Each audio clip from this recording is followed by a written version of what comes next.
Good Friday morning, everybody.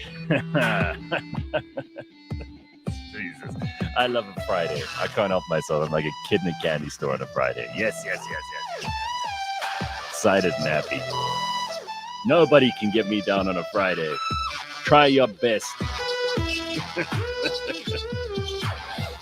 All right. Got a weekend ahead of us. We got lots of things to talk about. We got plenty to be excited about today. And according to my load shedding schedule, this is very exciting. Let me just read this to you. It's so great.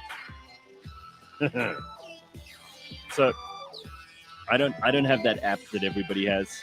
So I'm on the neighborhood WhatsApp group, and they sent this to me yesterday. Like, oh, it's exciting. We've got today's Friday, the 23rd of September, right? So we had load shedding from 2 in the morning till 4:30, which I wouldn't even notice. Then 10 this morning till 12:30, and then a bonus at 6 o'clock this evening from 6 to 10:30. So if I wanted to, I don't know, cook supper, have people around, forget about that shit. It's not going to happen. Tonight from 6 to 10:30. Nothing. Can't do it. This is nothing. There's nothing that's good. We're not going to be able to do it. So, you're going to get cross about it, or you're going to just laugh at it because it's. So I just said on the group, "Oh, that's wonderful," and then some people don't understand irony or sarcasm, so they were like, "No, it's not actually." So I've also realized this week it's really not good to be on the neighborhood WhatsApp group, or if you are on there, mute it and don't ever comment. Like, don't try to be funny and try to be like.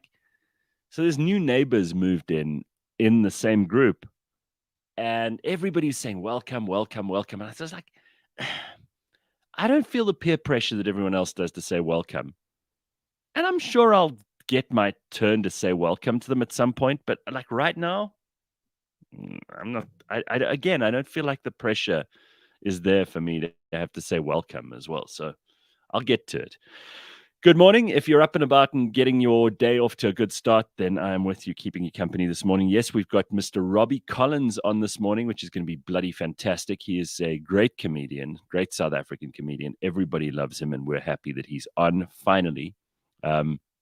We try to bring you really cool and interesting people, and I've got to say that this is a terrible thing to say, but we're all about honesty here on this show. So there are not that many really interesting people. I know that someone once said to me that if the interview is bad, it's because the interviewer isn't working hard enough. Like, you can find a reason that everyone can be interesting. I'm sure you've heard some of the interviews we've done on this show where you've thought, "Ooh, Gareth's pulling teeth here because this is a boring guest." And yes, sometimes I can pull teeth, and I'm always happy to try and discover, because I do think everyone in the world has something to teach you. There's always something you can learn from someone. But with some people, it's really hard work. And I don't want you to work hard. I don't want you to feel the pressure of like, "Oh, Gareth's trying hard to get something out of this guest for us." Because obviously I do want to deliver the goods for you, right? But I gotta say, like, some people are really not that interesting. Because you don't have to have a show to be able to understand this. Have you ever been put next to someone at dinner, for example, or at an event where you had to make small talk with somebody, and you just realized within seconds that this person was going to bore you to death, and that the very best thing you could do is get the hell away from them? Well, I sometimes feel, rarely, but I do sometimes feel like that with some of the people we've had on the show. Very fortunately, it doesn't happen often, and usually you only you get fooled once by people like that, so you just don't invite them back. But what I was getting to with the point about Gord Laws and Robbie Collins, who are two of my favorite people, is like some people it's just easy to talk to. Some people you can't shut them up, like Gord. I mean, he's on a good day, Gord is the best person to have on the show.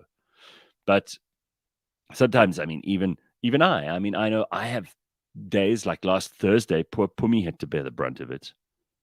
And I was grumpy and I wasn't particularly entertaining. So it happens to everybody. I mean, it happens to, I reckon, the most interesting people on earth, whoever you think the most interesting people on earth may be, they also have bad days, right? So forgive yourself if you're the guy who's having a bad day, and understand and be a little sympathetic if it's someone else, I suppose. Anyway, we got Gordo and we got Robbie Collins, so we're in for a bumper day today on the show. Lots of stuff to talk about. I have to get one thing off my chest because I reckon it's probably the thing that got the most attention on my social media the whole year so far and happened this week. I basically posted this thing. Let me just see if I can call it up because it was yesterday, so I'm just worried it might be a bit, it might have already expired or whatever. And I'm not clever enough to figure out how to go back and work out what I've already posted and what's no longer there. Anyway, it was like this thing about, I saw a tweet from someone who said they haven't met anybody who doesn't regret getting the vaccine. So I don't want to go down that whole COVID minefield, but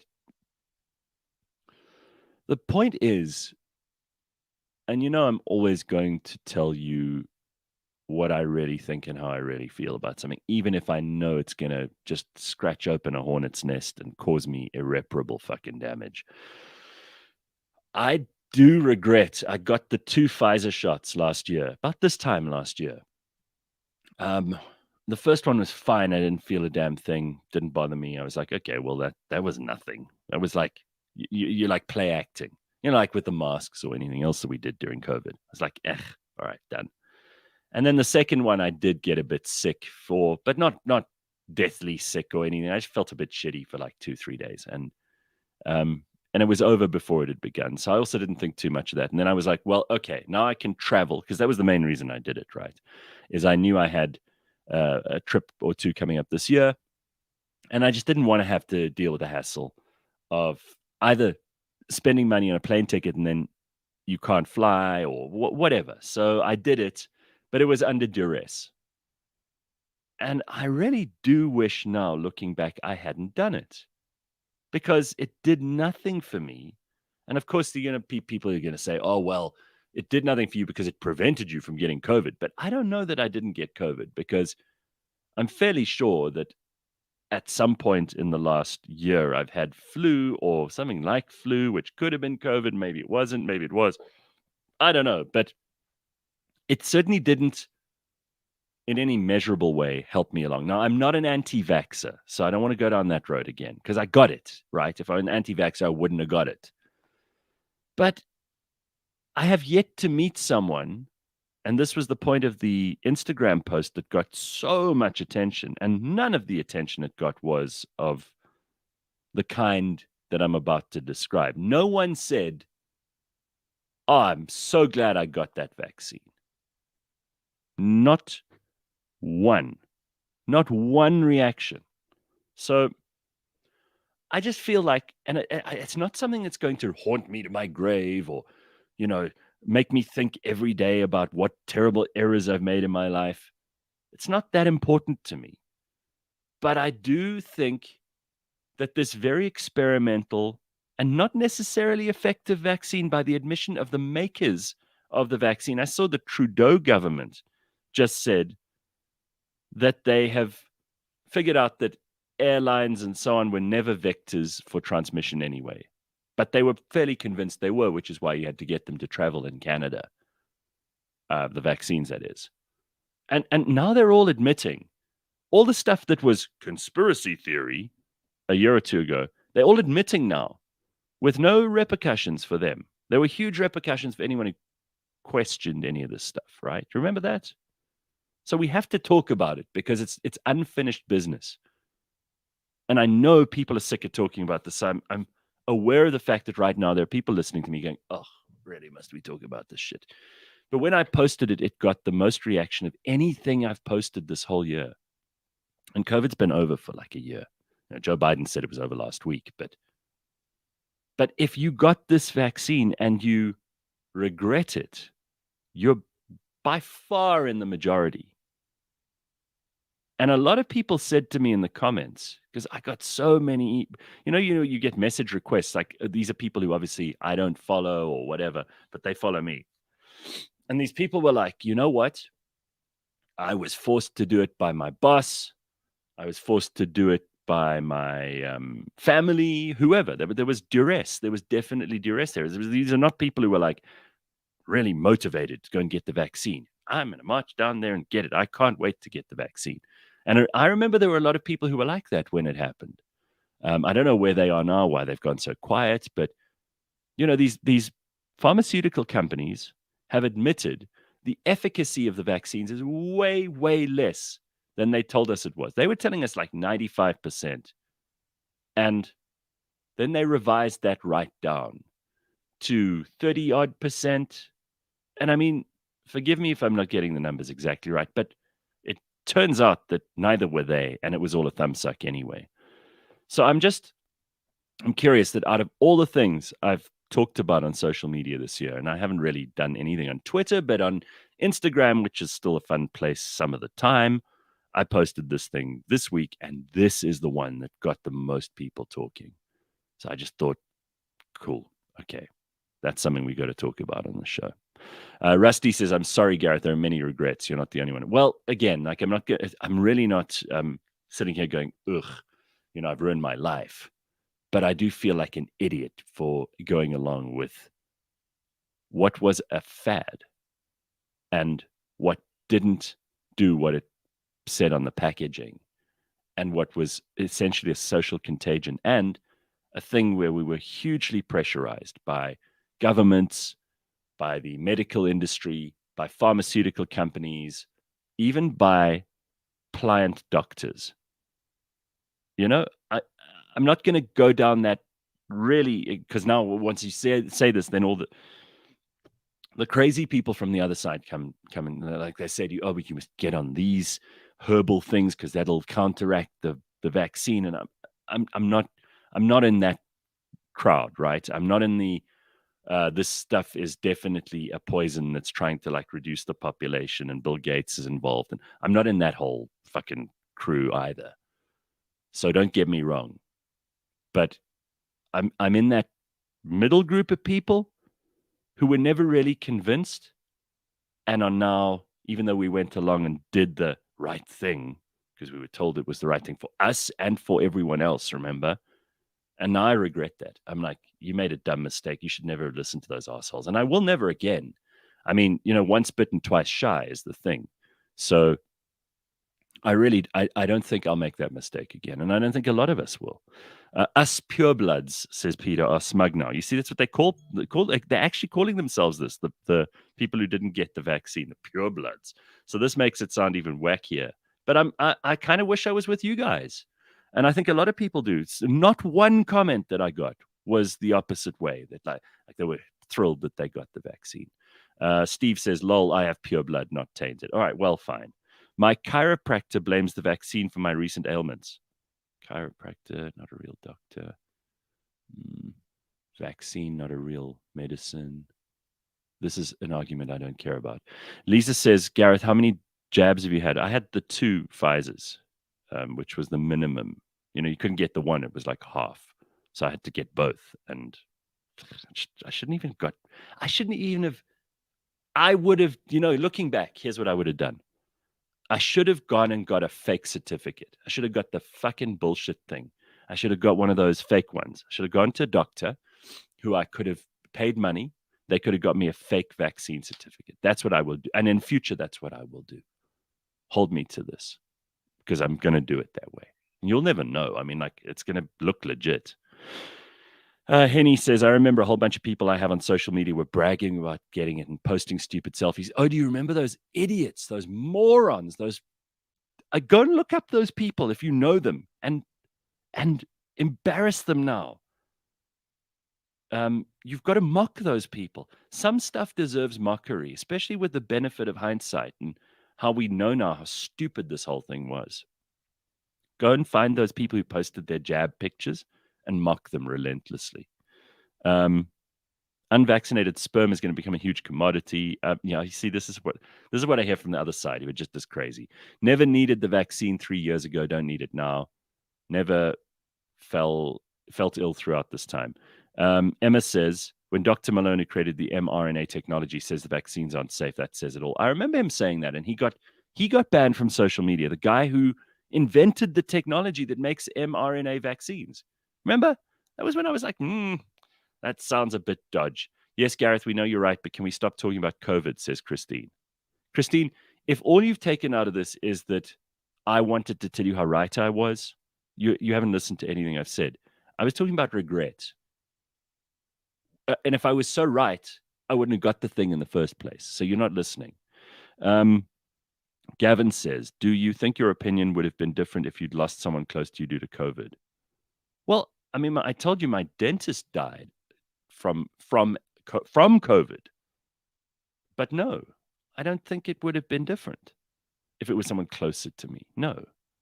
And I have got a friend whose dad died of this, and he and I have had arguments about it from time to time. But here's the problem, is that the vaccine did not do what they told us it would do. They told us there was a 95% chance that you would not die from COVID if you got the vaccine. Remember that? That was made up nonsense. They've revised it themselves. The very people who told us that have changed their mind quietly and, just kind of slid through. So remember the ivermectin brigade? Oh, yeah. Look, we're going to stop talking about it, but it was the biggest thing this week on my social media, so I thought it deserved some discussion this morning. Let's just leave it at that. All right. Lots of other things to talk about. I've got a really shocking statistic to share with you, and we'll maybe do it before Gord comes in a little bit later on. And I was going to do a whole thing this morning on like bad manners, because I saw this great thing on Instagram that I actually shared yesterday as well, about how, like there's basic social stuff that people just don't know. Like, let me go to it. It's this thing called mindset therapy that I follow. It's like 15 unspoken rules that may help you. And I thought, wow, people don't know this stuff. Again, sometimes it's not because other people are ignorant or dumb, or they haven't had the kind of education or the kind of parenting that you had when you were a kid. Sometimes it's just that you're lucky that you did. And the difference is big, by the way. But here's this thing. So it goes through 15 of these rules.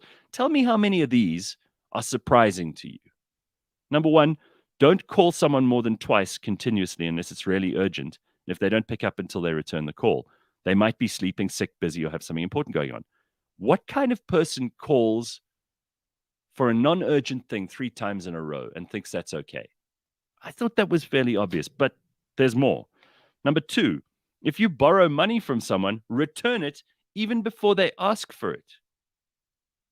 Yeah. Yeah. Why does that need to be in a list? Number three, when someone treats you to lunch or dinner, don't buy the most expensive dish on the menu. Also treat them the next time. Yes. I thought that was obvious. I mean, how are people being raised if that's not something that you consider? Someone treats you to lunch or dinner and you order the lobster thermidor just because they're paying? That is the kind of person that anyone who is friends with them now will not be friends with them after that happens. It'll be the kind of thing that they will tell everybody about you if you do that. The social cost of making that error is enormous. Number four, be nice and kind. To waiters, cleaners, helpers, drivers, or anyone offering you a service, treat them with the same respect you'd give the manager or CEO. Fair enough, right? Obvious, right? Number five, always open the door for the person coming behind you. My dad he would be furious with me. You'd get a clap if you walked in before your mother or before a woman or before anyone, female or older. You were in big trouble. So again, this is small. And if you're a parent, I understand you got a lot on your plate to teach your kids. you can't always get everything across, but these are things that matter. Um, if you take a taxi with a friend and he or she pays now, you pay the next time. Again, yes, it doesn't matter who's got more money. Number 7, respect different shades of opinions. Remember, what's 6 to you will appear 9 to someone facing you. Yes, I do have to add the proviso on this one that not all opinions are equal. There are really ignorant and stupid people, and sometimes you either can choose to not argue with them at all and just get away and not have to engage, especially if you don't really care for that person. But if it's someone you care about and you have the time and the inclination, having an argument's never a bad idea. I mean, like you will very quickly figure out how much you want that person to be your friend if you're prepared to engage in a real argument with them. And it can be extremely revivifying to have a good argument. Number 8, never interrupt people talking. Wait until they finish, then say what you want. Yeah. Yes. Except if they're droning on and on and on forever. Because some people also have never been taught that you could keep it short. Number 9, if you tease someone and they don't seem to enjoy it, stop and never do it again. Okay. But these days, it's huge sensitivity, right? So these days, everyone expects to be treated with kid gloves the whole time. There's a lot of reality and life that will have to manifest itself to people somewhere along the journey. And you don't have to be the one that teases them or mocks them or makes them feel silly. But as I said earlier about the people we must mock for having posted their jab photographs last year or whatever, sometimes people need to be teased to know that they've gone wrong. And teasing doesn't always have to be like devastating and destructive and make them cry for the rest of their lives. It can just be like a gentle poking of fun. There is still a very good, healthy area of teasing, which is necessary. In fact, kids employ this to great effect when they are young and they're playing games. And it is a terrific socializing tool. So there is a certain amount of teasing that's not just healthy and necessary, but actually really good for you. If anyone has never been teased, you can spot them from a mile away, and they have major social problems, social acclimatization problems, let's say. So that's good. That's good advice too. Say thank you when someone's helping you. Wow, that you have to put that in this list. Number 11, don't break your promise or don't make one if you're not sure you can keep it. Well, that's about integrity, which is the most valuable thing in business. Forget about in relationships, where obviously it's even more important, or at least the same. Friendships, integrity. I mean, like it's the most valuable characteristic in almost every survey that's ever been done. It's like if you break a promise, if your word is no good, then you are no good. So I'm glad that one's on the list. But again, some of this stuff seems to me kind of obvious. And then I realized like it isn't, because people don't have manners. And this isn't just manners. This is like, these are the essential ingredients to having a happy life and to making yourself a positive influence on the world rather than a negative one. Number 12, when someone tells you a secret, take it with you to your grave, even if you wake up as enemies the next morning. That is a tough thing to do. Of course, it's absolutely right, but I don't know a lot of people who you can trust with secrets. Obviously, it depends, also on how important the secret is. There are some things people have told me that I've never told a soul, that I know it's not worth telling a soul. It would do irreparable damage to the friendship, the relationship, the family member, our communication, whatever it might be. But on a scale of like, would this, completely change the world? Probably not. But it's just a question of like, you're honoring the agreement that you made with them. Number 13, when someone shows you a photo on their phone, don't swipe left or right. You never know what's next. Yeah. That they've got to come up with an app where you can show someone a photo and it just locks that photo onto the screen.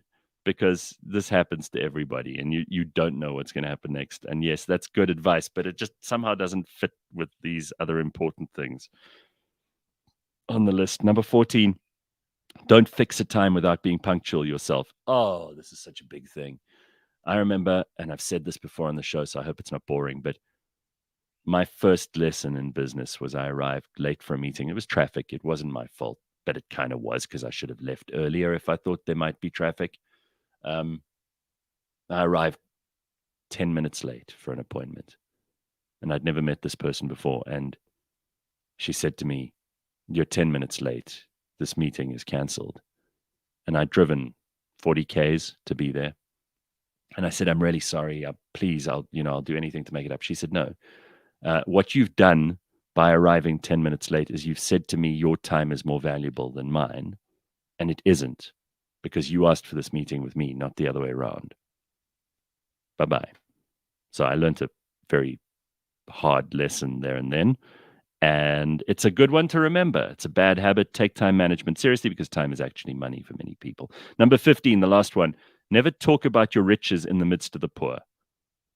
That's such an it's such an ugly thing, and you see a lot of it on social media. Hey? Similarly, don't talk about your children in the midst of the barren. The barren. Yeah, that's also good advice, I suppose.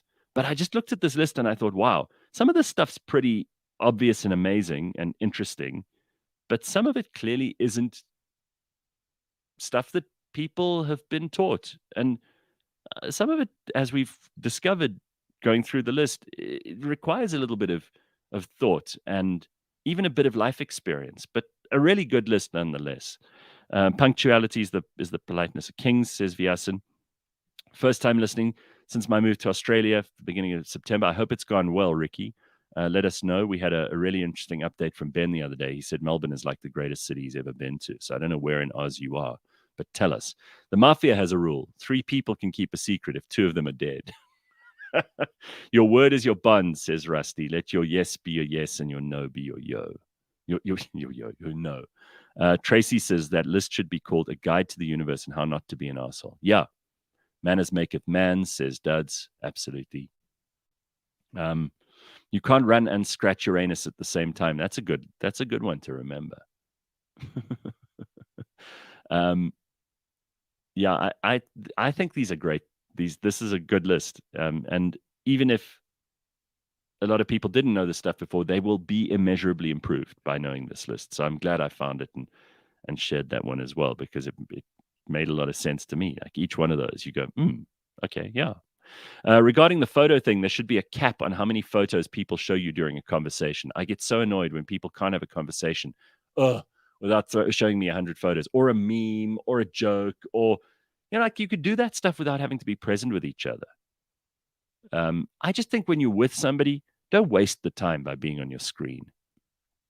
Number 16, Steve's adding to the list. Always look someone in the eyes when raising glasses or shaking hands. Yeah, that's kind of important. People who can't look you in the eye, they're shifty people, usually. Or they have major confidence issues. So it's worth considering that as an important part of, normal human interaction. And you'd be surprised. Like some people are, they're raised to, it's respectful to not look someone in the eye. There are some cultural considerations here. So, in some cultures, you don't look people in the eye because it's confrontational. In Western culture, it's regarded as a sign of respect and equality to be able to look each other in the eye and break bread. The old idea of being able to break bread with someone is you're allowing them into your house and you're sharing food, which means you would share resources, which means you are in true cooperation and you consider each other friends and equals. So that used to be code for, if I would break bread with you, we could do a deal. We can deal with each other. Speaking of the mafia, Gareth, you should watch a series called The Offer. It's brilliant. It's about the making of the Godfather film. So, Michelle, someone said to me, you've got to watch this show.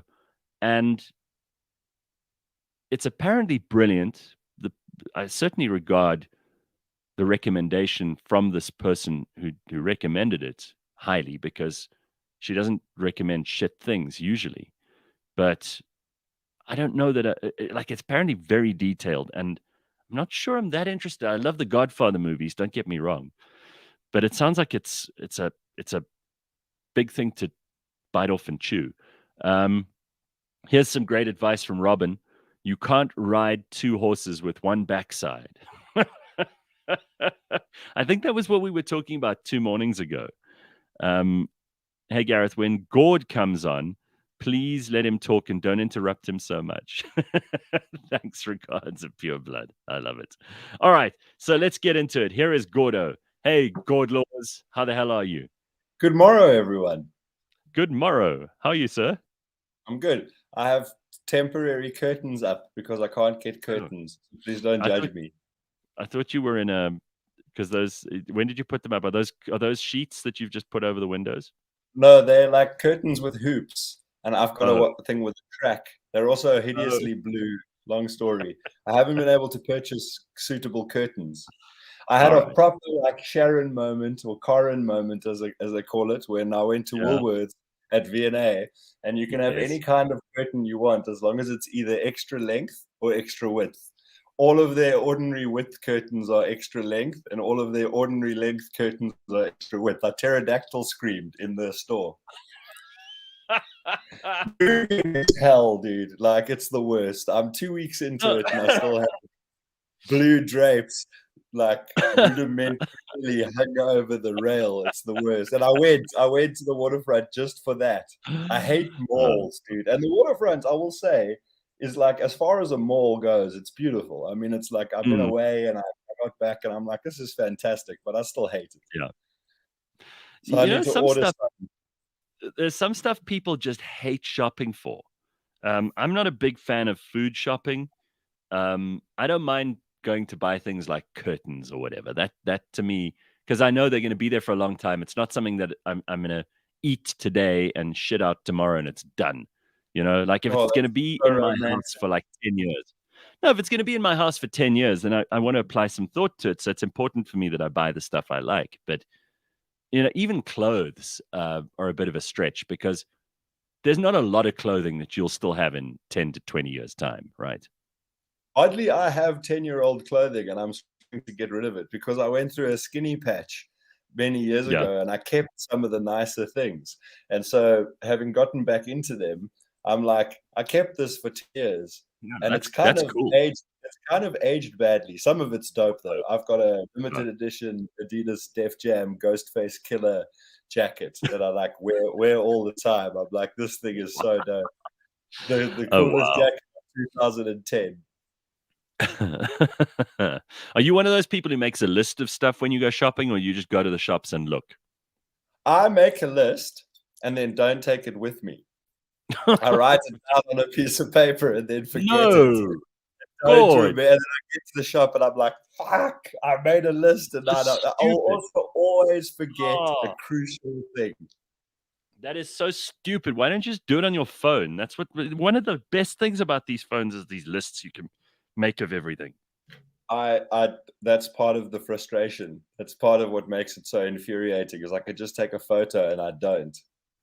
So I was going through this list of like basic things, like for example, if someone treats you to lunch, where are you going, Gord? All right, just grab something. I'm back. Okay. I was going through this list of like, basic manners. Like if you take someone for lunch, they shouldn't order the most expensive thing on the menu. Like basic rules for life, simple things that will make you less of a douchebag. And we went through 15 of them before you came on this morning. And I know you've got this issue with like basicness in people, and just how Yeah. there are so many people who've just got no idea of how to behave. For example, you could see it on the roads a lot where people just put on their hazards and stop in the middle of the road.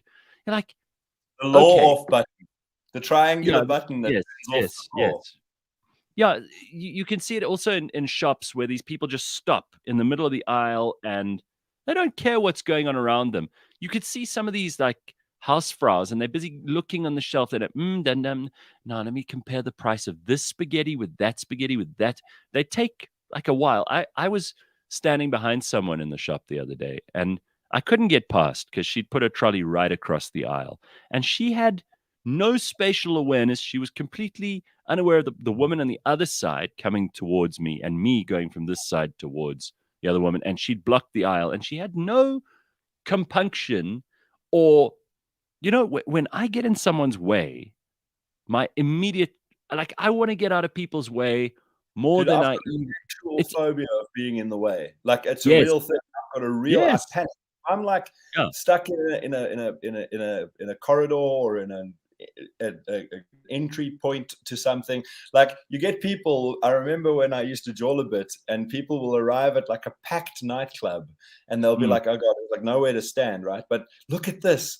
They've left yeah, this wonderful area just for me and my 6 friends to stand and have our little jawl. And it's like, right no, in the asshole. doorway.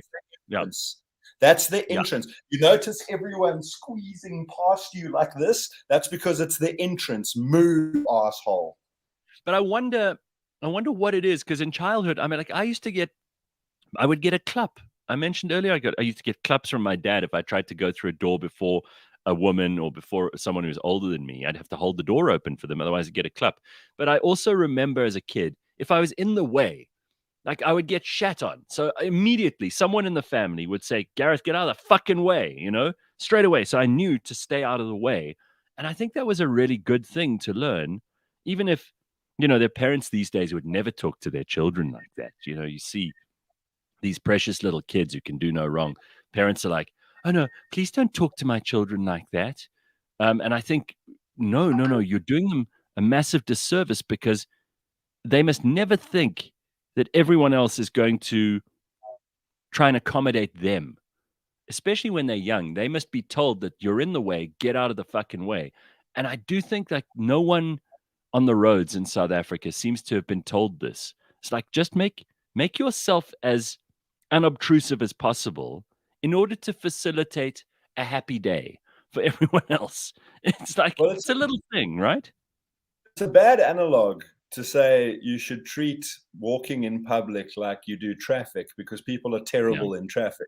Yes. Traffic is like a microcosm of everything that's wrong with the world. Yeah. There's 2 types of arsehole. So once you do something arseholic on the road, we know we've seen you not drive properly, to do the wrong thing. We've watched you not obey the basic rules or courtesy. So now it's just a Yeah. particle superposition.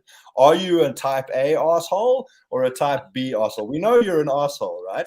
But now we want to just pull you over, and without road rage and a fight, just be like, excuse me, I'm sorry to bother. We know that you're an asshole based on what you just did. Are you oblivious to the fact that it No. wasn't your turn, in which Uh-huh. case you don't know how to drive and are therefore incompetent? Or did you know it was your turn and you're always right and go because it's you, majestic, special you? So the analog is bad to say that you should treat it like traffic, because you would still just walk like an asshole. But this Yeah. is something I've noticed. I always thought like South Africans are bad at this. And, having traveled a lot recently, I've come to realize that everywhere in the world, people have zero concept of walking in public. You either Yeah. stand next to 6 of your friends holding Yes. hands so that you can make sure you form as wide of a barricade as you can, and then walk really slowly. Yeah. And not notice that people are walking into the freeway to try and get around you. And another thing people love to do is look in one direction and walk in another. So, you're walking that way and you're walking ahead and Oh, you're looking over your right the shoulder other and one, someone Gordon. behind you. The other one is obviously the phone, because people are on their phones the whole time. So they walk while they're looking on their phone, and they don't look in front of them. So they just walk right into other people or into things. Now, it's fine Or if they just walk stop. in. Or If they just walk into, stop.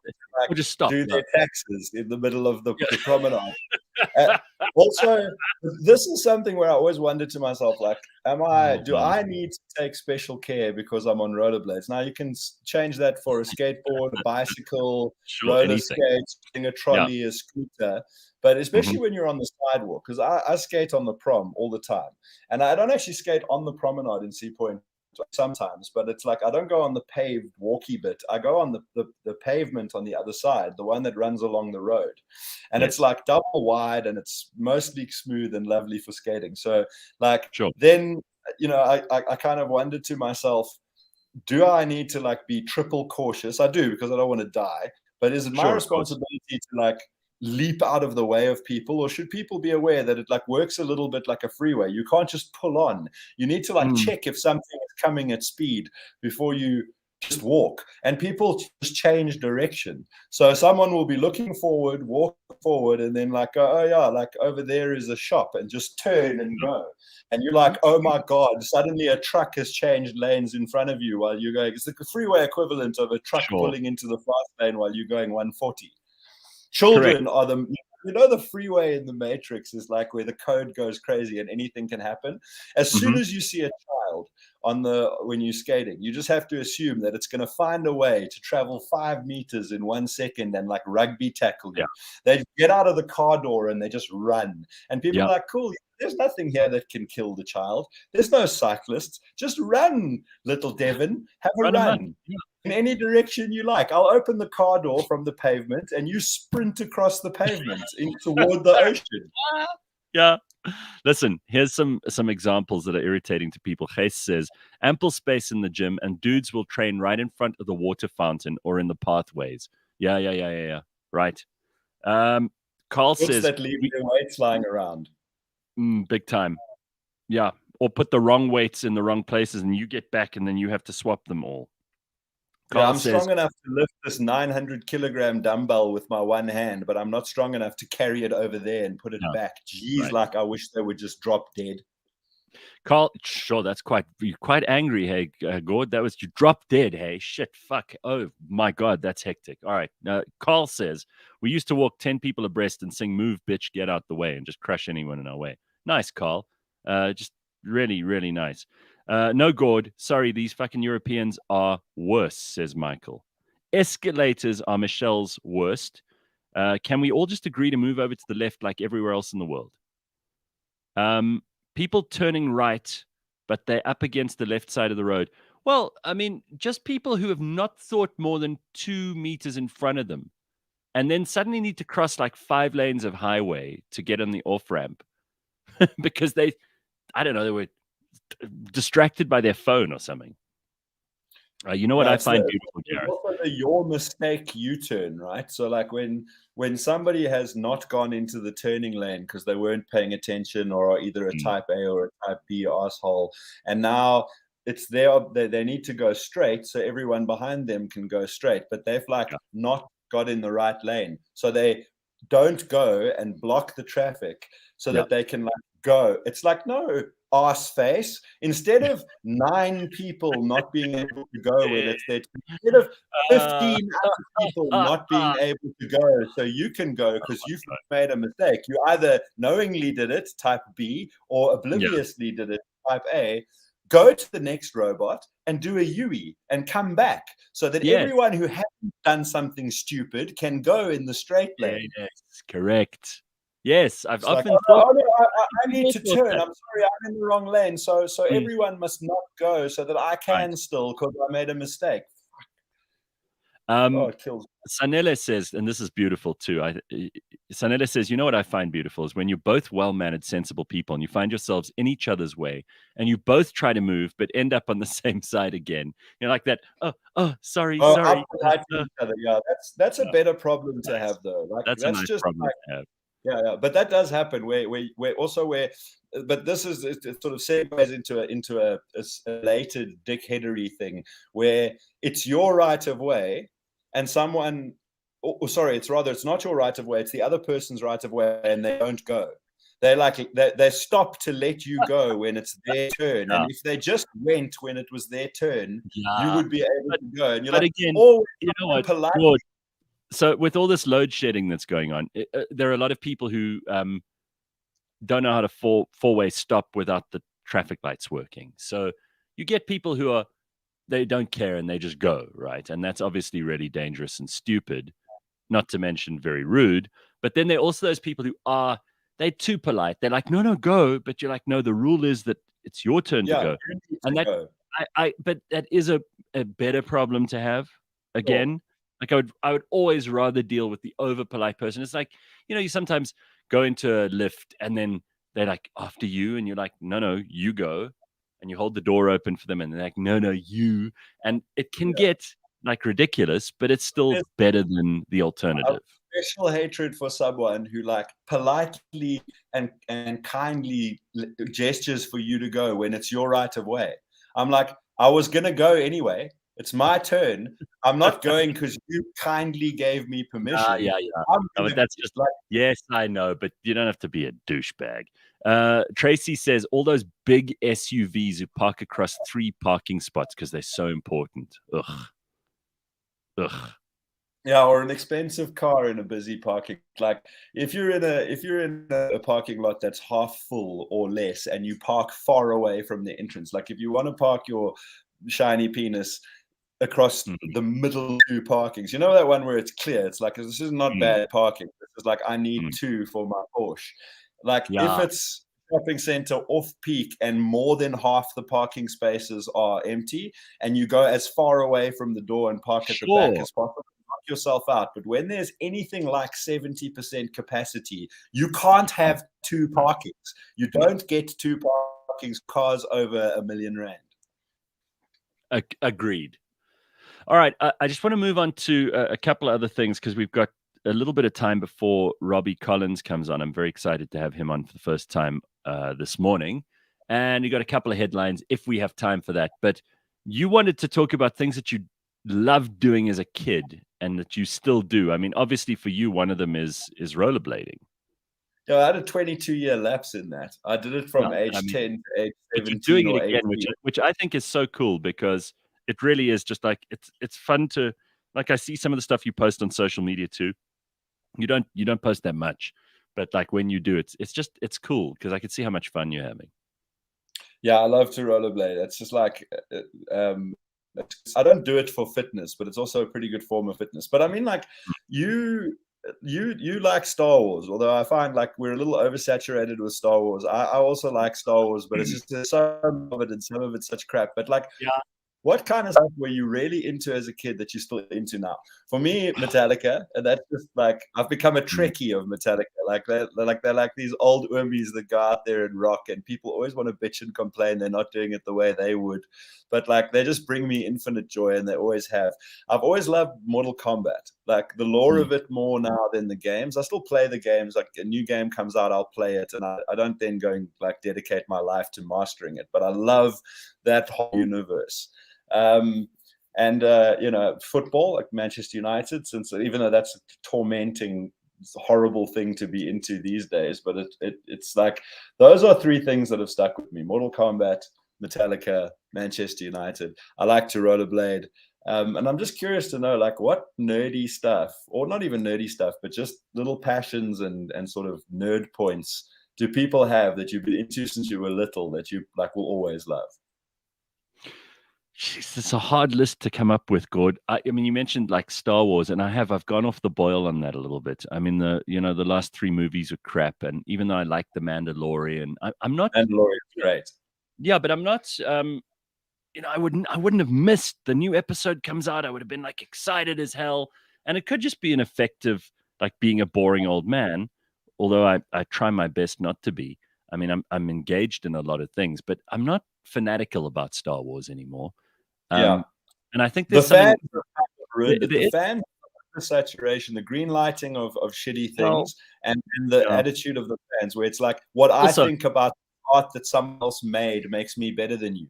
I do think like there's a difference between enjoying things that you did as a kid and being childish. Like I don't want to. It's a really hard distinction to draw, but I do think like getting really excited about a movie in your 40s is childish. Yeah, I mean, depends how you get excited. On the topic, I watched Where the Crawdads Sing. My friend Kelly, Where the Crawdads Sing. The hell is that? It's a movie, and it's based on a book.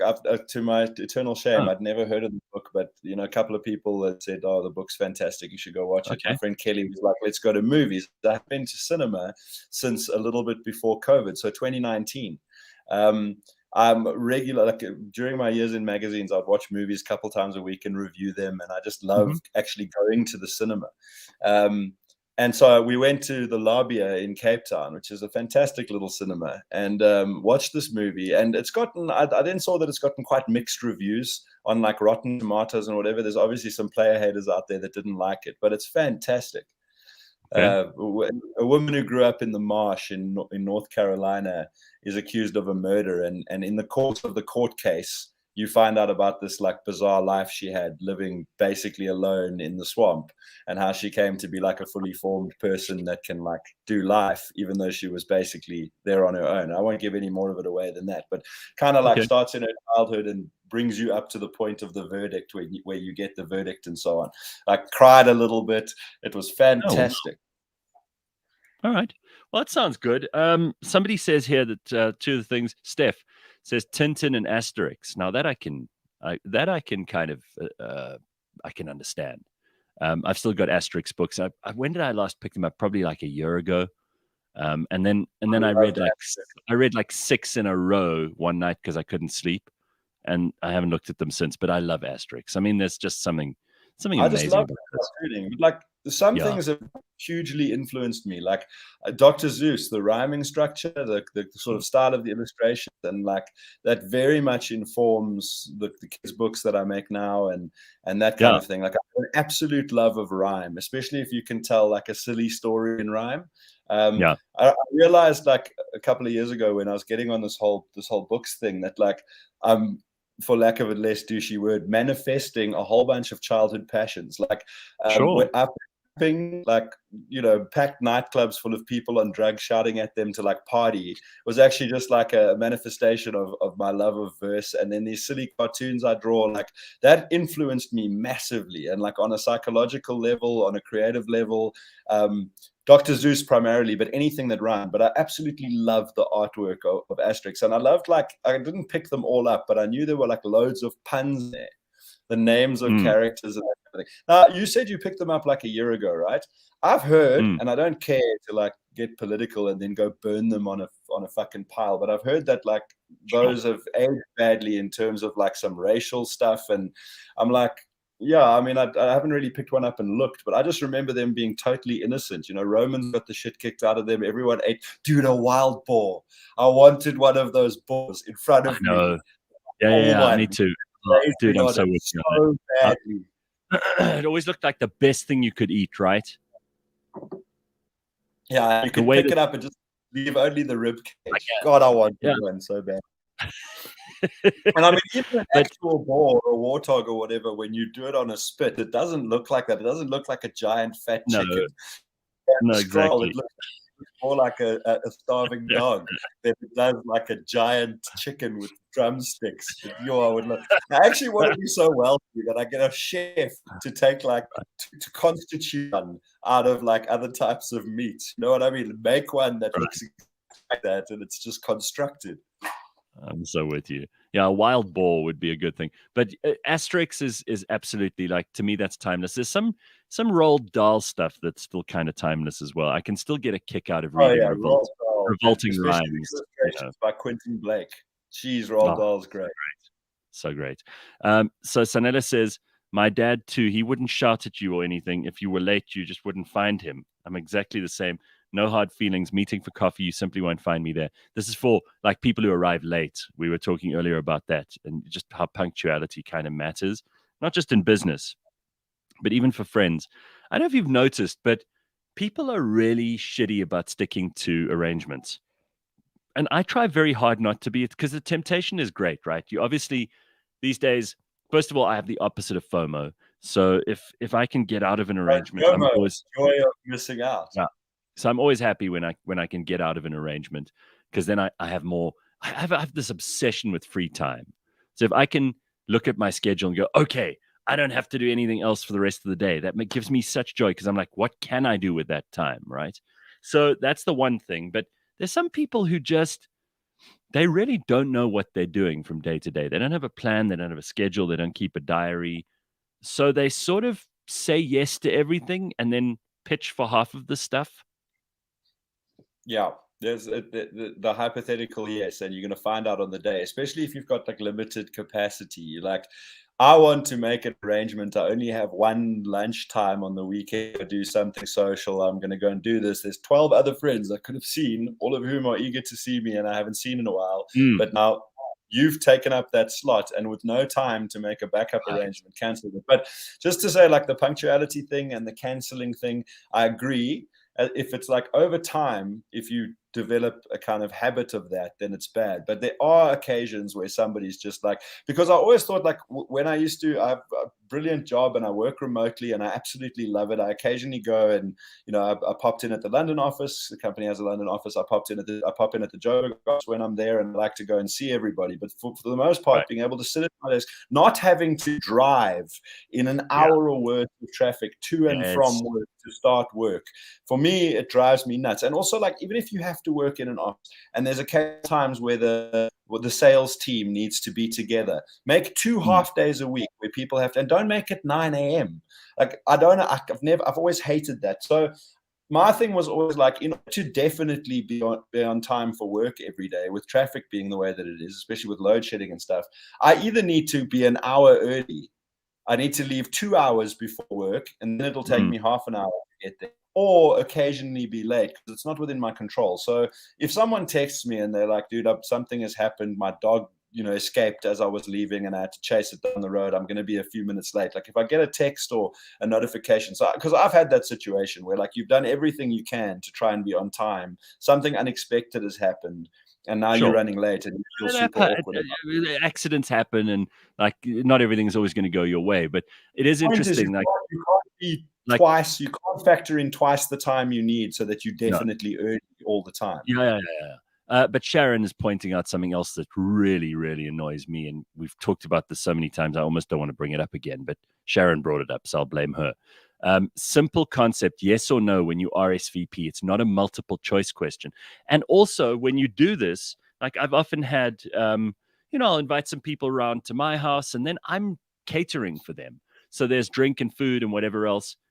And some people just cannot give you a straight answer. And then, if they say yes, they don't pitch. And I'm like, no. I'm paying for all the stuff. I've chosen to invite you. Your only responsibility is to say yes or no. And then if you've said yes, pitch. And if you said no, not pitch. It's that simple. And I don't need to hear a long explanation. I don't want to know about your tooth operation that you had on Thursday, so you can't make Saturday, or, but my gran is really ill, or I don't want to know any of that. Just say yes or no. I'm not going to have hard feelings. Just RSVP. It's not an emotional conversation. We don't have to get into each other's lives, or how good you feel or how bad you feel, how much you want it to come. I don't care about any of that. I just need to know, for simple catering purposes, are you in or not? That's all. Some people need to give you this long explanation. I'm not interested. Yeah, I mean, there are occasions, I don't make a habit of it. I don't like to, again, create a particle superposition where I'm either going to pitch or not pitch, and the person has to have their event to find out. But like I was invited to multiple things this weekend, and at the last minute, well, not the day before, an old friend of mine was like, look, they're having a birthday dinner in Cape Town. They see I'm in Cape Town, like, will I join? And I was like, shit, I would love to. But it depends on how it goes at my other friend's birthday with the movie, and then my other friend's birthday. So the other friend that I had the standing arrangement with, they like to joll a little bit. There was rugby, and I was planning to kind of go, pop in, have a couple of Coke Zero, and see how quick. Just hearing your explanation of this means you're one of those fucking people. I'm sorry. No, so I told you are, but you are one of these people. I mean, I have invited you to something once. And you invited me on the day, and I said I will try and come. So this is a great example. You and Ben wanted to. No, I'm glad this is, because you are that kind of person. And then you give me this long. I don't need. Just say you can't. Just say you can't come. Say no. I did. I said, let me try to figure it out. I'm going to try to make a plan. You've given me no notice. And then I was like, sorry, I can't come. And then you gave me a world of shit about it. Because it was the same thing with the friend and their dinner on the weekend. I said, don't for said, me at the "Fuck restaurant. you, Gord." I said, "Fuck you, Gord, die in a fire," which was just funny. I didn't actually care. I was fine. There were other people coming too. It wasn't about you. I did try to come to that because I didn't have. It wasn't like No, I know. do I feel And, like and it or it's not don't like I feel like it's not like I'll because I never think that's what invite. you're talking about. No, but it doesn't matter, Gord. But I've just suddenly clicked, like in your long, boring explanation about your mates and the Coke Zeros and all that shit. I'm like, you are that guy. You're the guy who gives a long explanation instead of just saying I can't make it. No, if I can make it, Yes. if I say yes, I'll make it. If I Yeah. say no, I won't make it. If it's like shit, No. I'll try, then it's like shit, No. I'll try. There's a middle No. ground, No. Gareth. No, you're the guy who has a long, dreary, unnecessary explanation for why you I have can't that make for it. everything, not only why I can't make it. That's if you ask me what I had for breakfast yesterday, it's the same. Yes, I have you're a long, right. dreary, boring explanation for Oh, everything. it's It's you. not It is you. doing it You are the guy. now. You know what? You are that guy. You probably you taught the millennials how to do this. You're the guy. You're the one who started the cancer. I'm blaming you. Jeez. I started the medial cancer. That's a lot. Because you and Ben messaged me and said, later we're having an event. Can you come? I said, I'll try There we today. go. He's explaining again. This you can't let it go, can you? It's just you are that guy. There we go. All right. We got lots of other good shit coming your way. If you think that was fun, which I didn't, but you may. There's lots more, including Robbie Collins next. Gleefully, mirthfully laughing because you're able to give me shit I about love it. something. I love it. That All wasn't right. fun. Gord Laws is with us, and we will be with him and Robbie Collins just now. CliffCentral.com. Friday morning. I hope you're off to a good start this morning. Yay, it's the weekend. Up next in the Auto Trader podcast. We've done kind of a little bit of calculations with regards to how much it is now. So if you have a 45 liter tank, for instance, you're now saving about 151 Rand when you're filling up, which is quite substantial. If you are using 95, you're saving about 92 Rand. So, it starts to add up in the long term. If you're filling up, let's say 4 times a month all the way, you're saving almost 400 Rand if you're using 95, and almost 600 Rand if you're using 93 or 45 liter. Obviously, the bigger the tank, the more saving you make. Catch us every Monday at 9 a.m. on YouTube and on autotrader.co.za.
Some people want to forget all about the 80s. Some people would prefer not to remember the hairstyles, the movies, the fashion, those pants we used to wear.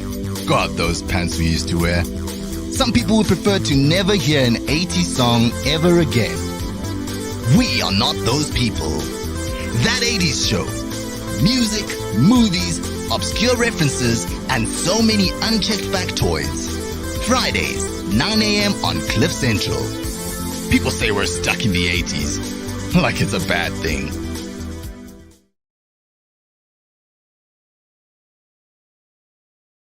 CliffCentral.com Friday morning. We got Gord Laws with us today.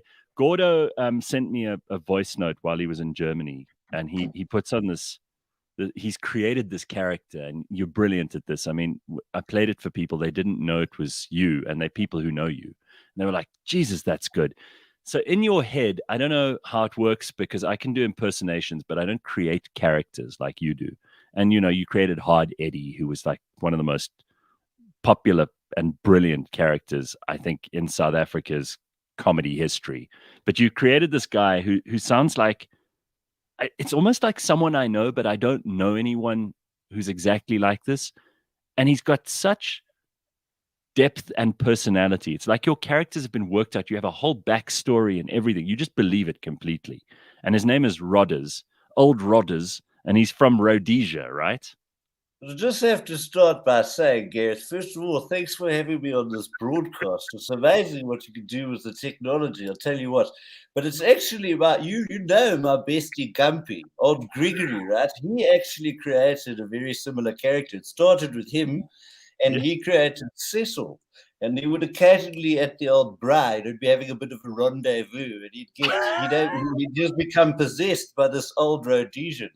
So Cecil is actually the original. I didn't create this character, but he needed a best friend. So it's old Roger Streak from Two Farms Across, crack shot with a 22, love a bit of gin and tonic. So that's it's just when my time things were simpler. There was an easier way to do things. God, I love But it. I'm convinced these characters will get me cancelled because I've got I get a character in my head, and it's not necessarily one that I like. Hard Eddie started off as the biggest dickhead in the world. Like Hard Eddie kind of eventually became well-meaning. I had to actually develop the character so that Hard Eddie actually wants to help. He's a butt from Four Ways, and he genuinely doesn't understand why other people find it so hard to be sweet. And so he wants to help. But he initially was just a nasty dickhead. He was just everything I hate about butts distilled into one thing. So old Rodders has got some conservative views, like, man, let me tell you. And I sort of look upon some of the things Rodders thinks, and I'm like, gosh, that's bloody terrible. I don't like that at all. But it's amazing. Like, you have these characters, and I often think, like, this is what makes some actors brilliant, is that they can inhabit these people fully. And you really, you go into it and you stay in character. You send me a voice note and it's entertaining throughout. And this guy is saying stuff that it's all like funny. It's comedy. It's like scripted comedy, but I know it's just coming from your head because you believe so completely in the character. And I mean, I'm bloody possessed, Gareth. I tell you, with the technology you've got these days, I could send you a telegraph immediately on your birthday. I was far away in Germany, I tell you, of all places, and I was able to tell you happy birthday. I wrote you that letter 7 months beforehand, and I thought, well, with the bloody South African Postal Service being the way that they are, there's no bloody way it's going to arrive. So you didn't get my embroidery from my wife because it didn't arrive through the bloody post, but I was able to use this cellular telephonic device and just send you a broadcast. It's incredible. But I tell you, it makes the youngsters lazy, all of this. It's outrageous. What happened to choosing a nice envelope, Going and taking the trouble to get your big pen and write something in a bit of a cursive script. Did you sit on the porch, have a gin and tonic, and choose the words? Did you see Prince Charles, or now King Charles? There's this video that's been going around. It's hilarious of him. He's signing something, some guest book or whatever, and he goes, "Well, what is the date?" And then Camilla says, "The 12th," and he goes, "Ew, I've put the 13th. Damn it!"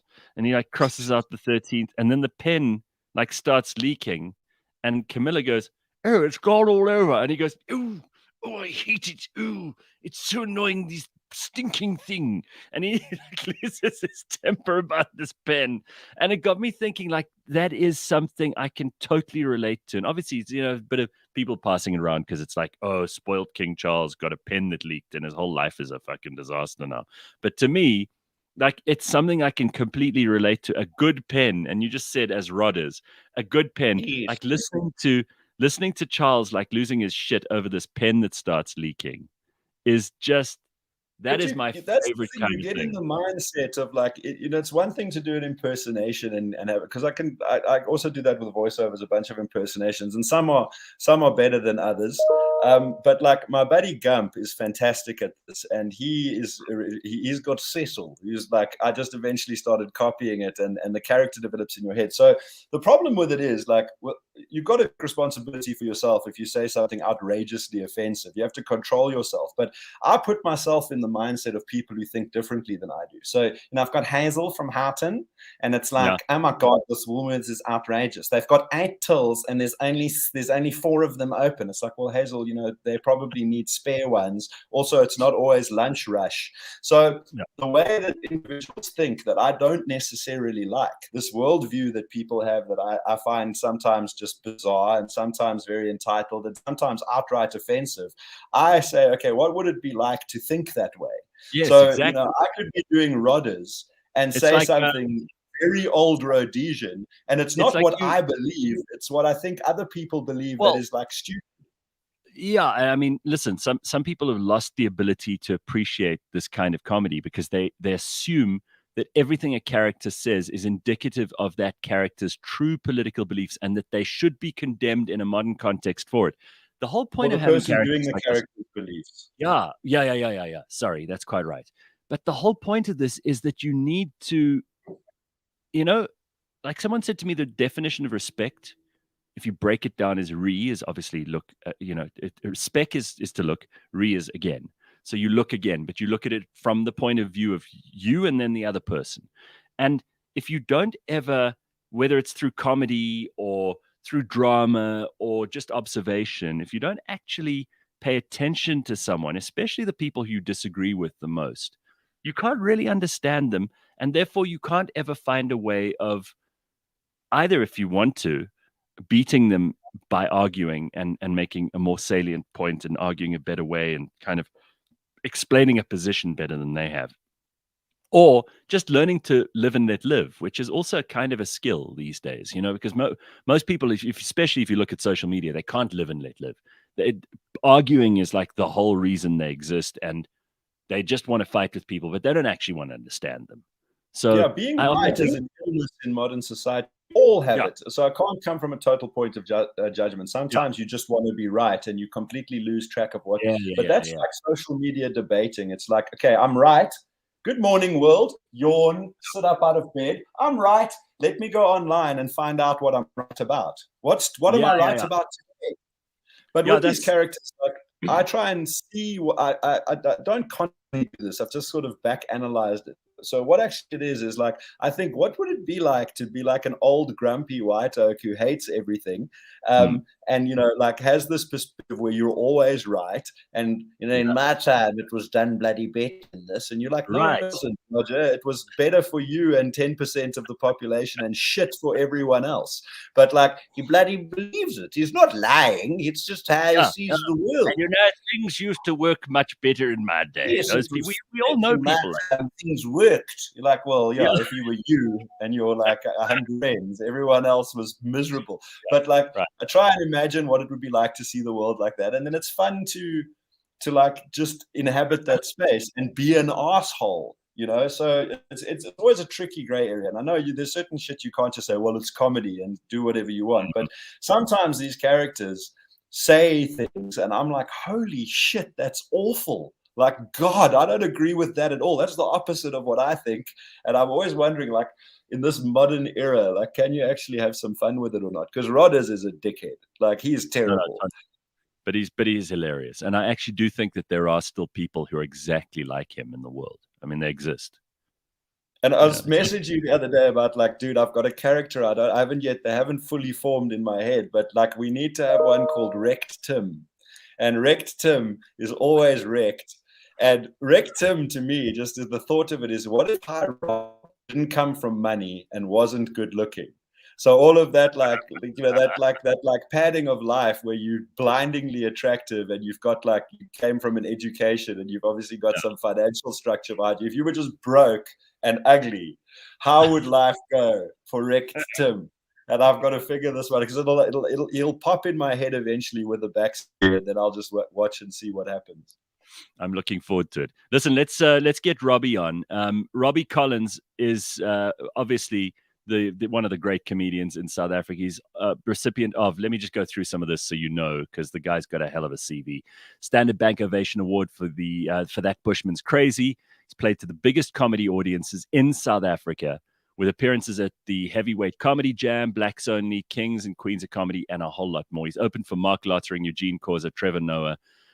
He's received an Emmy nomination for his writing on the Late Night News with Loyiso Gola. He's also appeared on TV shows like Scandal, Laugh Out Loud, Late Night News with Loyiso Gola, and so many more. And Robbie's with us this morning. It's so nice to have you on, dude. How are you? I'm so good, bro. It's good to see you. What's been happening, Robbie?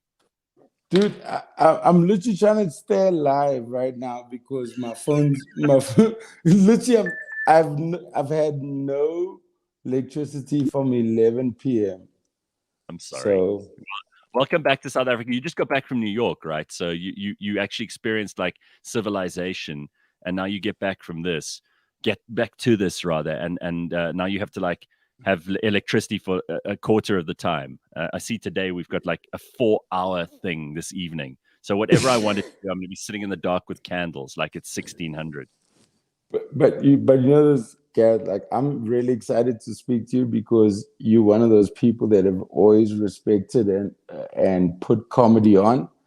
And I'm so happy to speak to you. But at the same time, I'm just like, this is Africa again. Oh, yeah. This is like, oh, yeah, dude. 100%.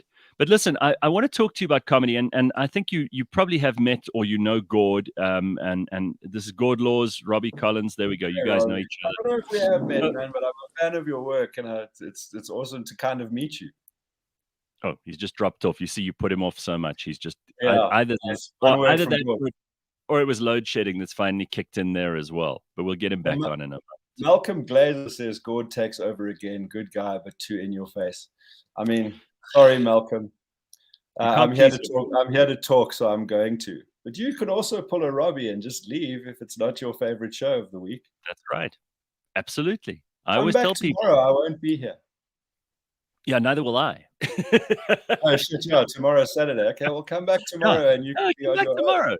You can have whatever you want tomorrow, Malcolm. I do get carried away, but if you don't know me by now, you may never know me. Never know me. This is why we've always done. We used to do it once a week and not every day, or it would be like Gareth occasionally comments on the Gordon Law show. That's right. That's fucking right. So Robbie, the reason I wanted to get him on is because he's on a bit of a mission to get stand-up comedy as a genre and an industry back on its feet, obviously after COVID and everything else. We've spoken about this with a lot of comedians, but Robbie's decided he wants to make it more accessible and try and revive it, because we've always had a very strong comedy industry in inverted commas. People use that word industry for the wrong things. Like an industry has to make things. So I don't actually like to use the word industry, but laughs, yeah, but yaks. It's not a profession, because we discussed this the other day. Professions are like accounting or medicine or law. It's not and it's not an industry. Like you don't make a product. So what would you call it? The comedy. Look, I don't want to argue semantics. I don't mind either way. If it is or it isn't an industry, let me know. But like, I think it just makes an event. People sell tickets. It generates money. You can sell. Yeah. I mean, surely it's an industry. It's a business. It's a comedy business. Okay, it's fair enough. Comedy business. I like that because it doesn't feel right to. We've got words that mean specific things, and let's use them where we can. Otherwise, we're just uneducated idiots. And I think in this case, business is the right word. The comedy business. But I hope we haven't lost Robbie, because like I haven't met him, but I've seen bits and pieces of his comedy, and he's like cuck funny. And I was actually going to try to shut the fuck up a little bit and listen to what he had to say. So I hope he comes back. Yeah, well, if he manages to reconnect, we'll bring him back up. Don't worry about it. But while we were talking just now to Robbie about like the comedy industry and everything else, I've always been a major supporter of this. That's one thing I know I can't do. And you were talking about, creating your characters, and you're bold and brave enough to stand up on a stage and rap, which I mean, I could never ever do that. That's hardcore improv of the first order, because there's just no tolerance. That no one will give you. That's a pleasure. dude, people All of are that, like, dude, the vicious. only, like, I've never done much record. I've done a few things on people's songs here and there, and there's a couple of old, like, say, acts that have come and gone that I've recorded with. But like, I struggle to remember lyrics, and also on stage, especially with drum and bass at that really fast tempo, it's the pressure and the speed of it and the having no time to think that make it work. If I sit and write, it becomes a poem, and I like get booth and I try to rap it. And I just feel like a white guy trying like yo in the That's so. in the You studio. feel like a On fraud. the What do stage, they? it's like you've just got to go, and I can never make it the same. It's like what's exciting about it for me is that I don't know really what I'm going to say. It's 80% freestyles because there's little hooks and stuff that I fit in that like I'll play at every show, little patches of rhyme that I'll drop at every show when the beat's right for it or when I need a placeholder. But like the fun of it for me is not being prepared. As soon as I'm prepared, I'm like, this is dumb. I don't like this line. I've forgotten what happens next. So yeah, In other it's words, like pressure you is what can't makes it fun. you can't actually overthink it. In other words, You can't think it at all. No. wow, it just has the flow. It's literally Yeah. in the flow. All right, I And want I've to show also you had- something cool here. Yeah. Yeah, go ahead. No, I was No, going go to say for it. with stand up as well, I've like got up on stage and done comedy stuff like in a comedy environment or get up and go and be funny. But to memorize a whole set and then to try and make it flow. So like if I am entertaining, and thank you to people who think I am, and sorry to people who don't, it's because I get into the moment. So people who can kind of memorize a set and then go off script a little bit, like same with preparing a song, that's for me like amazing. Dudes who can get up and say the same shit over and over again and maybe change it a little bit. Like I got to make it up on the spot, or else it's A, not entertaining for me, and B, probably not entertaining for anybody else. No, I'm inclined to agree. I just want to show you something fun. You and I often talk about these dating apps because you've been on them, right? And Yes, while we're waiting for Dog Robbie, show. this is so hilarious. So I want to see if this one would get your attention at all. So here she is with her blue hair. Her name You is Sam. can't She's show the 20. person if it's a real person. No, come No, on. it's- Like, just show the Listen, stupid part. No, someone sent this to me. She's not in this country. She's from Northumbria. She does live in Midrand. Oh, Jesus Christ. Sorry. All right. But it said Anyway, you're looking for a decent person to nap with. That's quite a cool. Yeah. That's a I'm looking crime. for this is what I wanted you to see. So I'm looking for a decent person to nap with. So is that really a thing you should put on a dating app, that you're looking for someone to nap with? Yeah, it's cute. It's I mean- whimsical. It's not sushi, wine, Netflix. Don't be an asshole. Don't be a liar. Not here to be messed around. Like, What is the most stupid thing someone has said on a dating app that put you off immediately, even if you thought they were attractive? I mean, I can't think of a specific, but basicness, where you just like show your midrandity right off the bat, and also negativity, where you shit on me for what everyone else does on there that you don't like. Like, I'm not here to be around, bloody liars swipe left or whatever, you know, and then it's like, and then like, Bloody I liars. sent you one that I actually screen grabbed ages ago. I was like, boring story. I was looking through my phone for old receipts that I'd taken photos of. I found, because we were speaking like a month ago when I was overseas about dating apps, which I've subsequently more or less abandoned. But I screen grabbed one, just the description, because I don't want to show the visual. And it was like, I don't need negativity. Don't be bloody negative. Don't take chances. Do you think I'm some sort of idiot? What do you take me for? I'm all about living a positive life. I'm here to be positive, and I'm a positive soul. So no chances, asshole.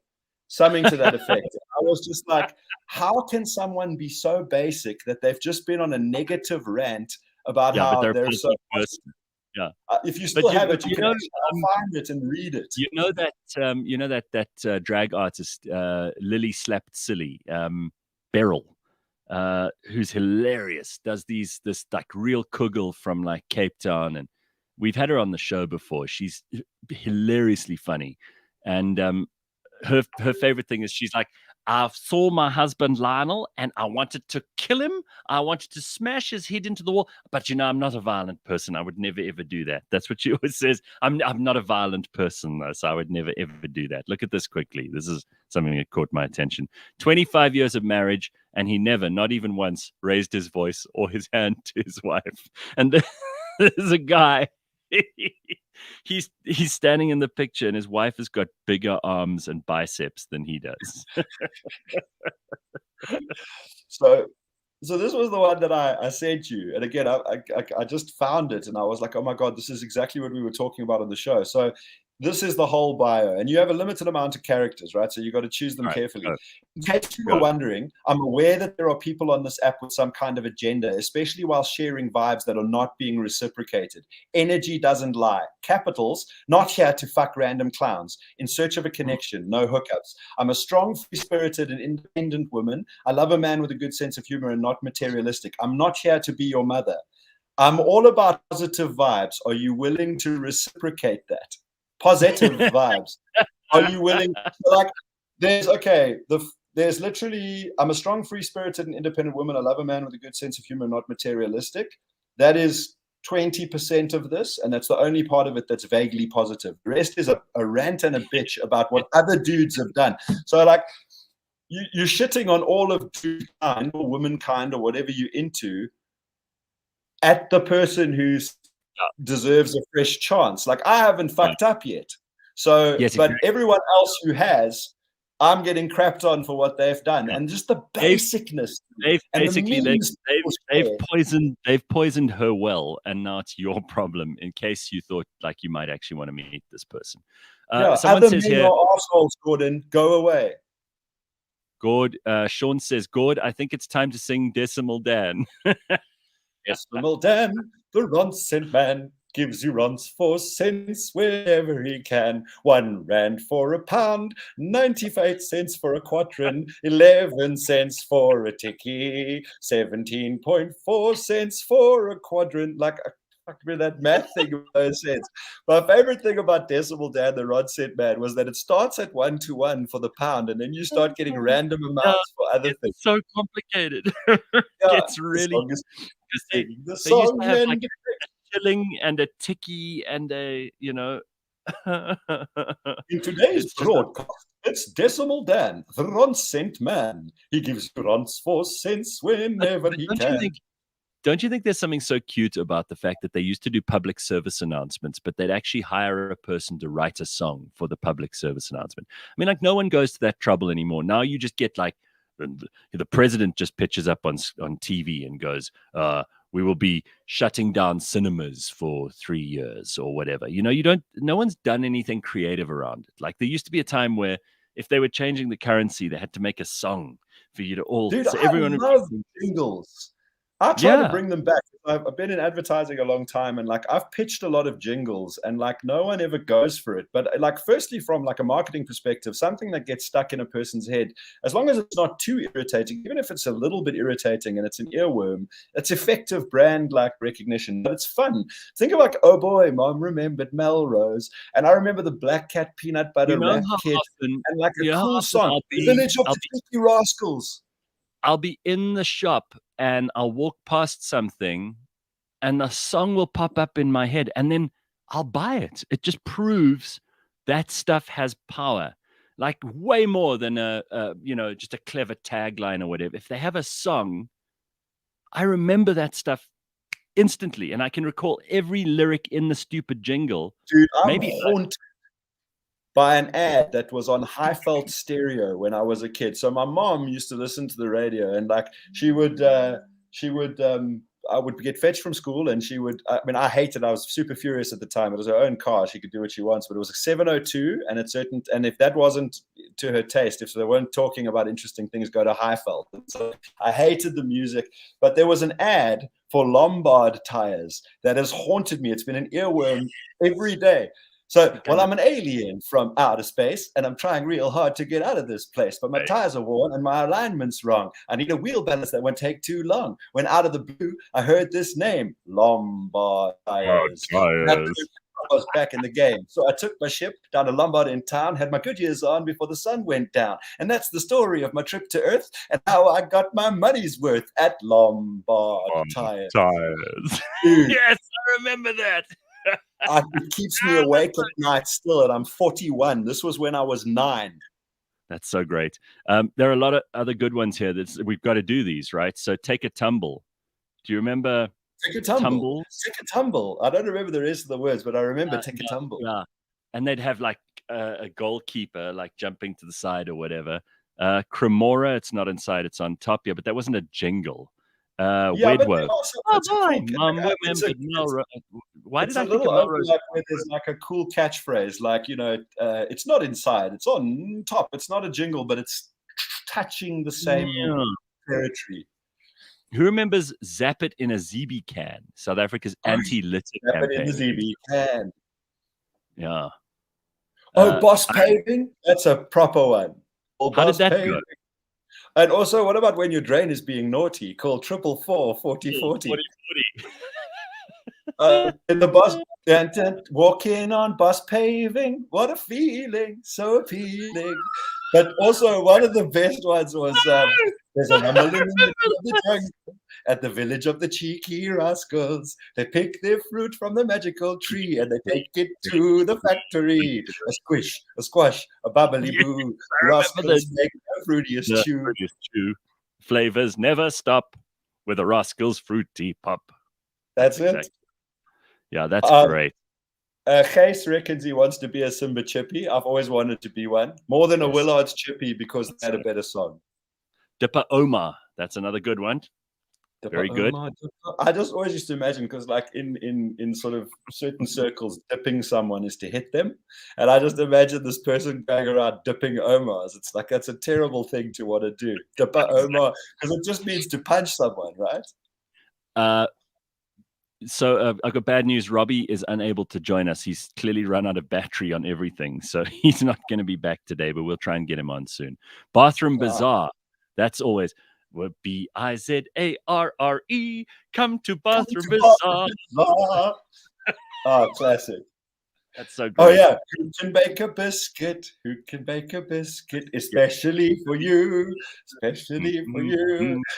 Put in a flaky thing and thingy things too. The baker's man can. That's right. I remember that. Oh my God, absolutely right. Look special, feel special, eat special K.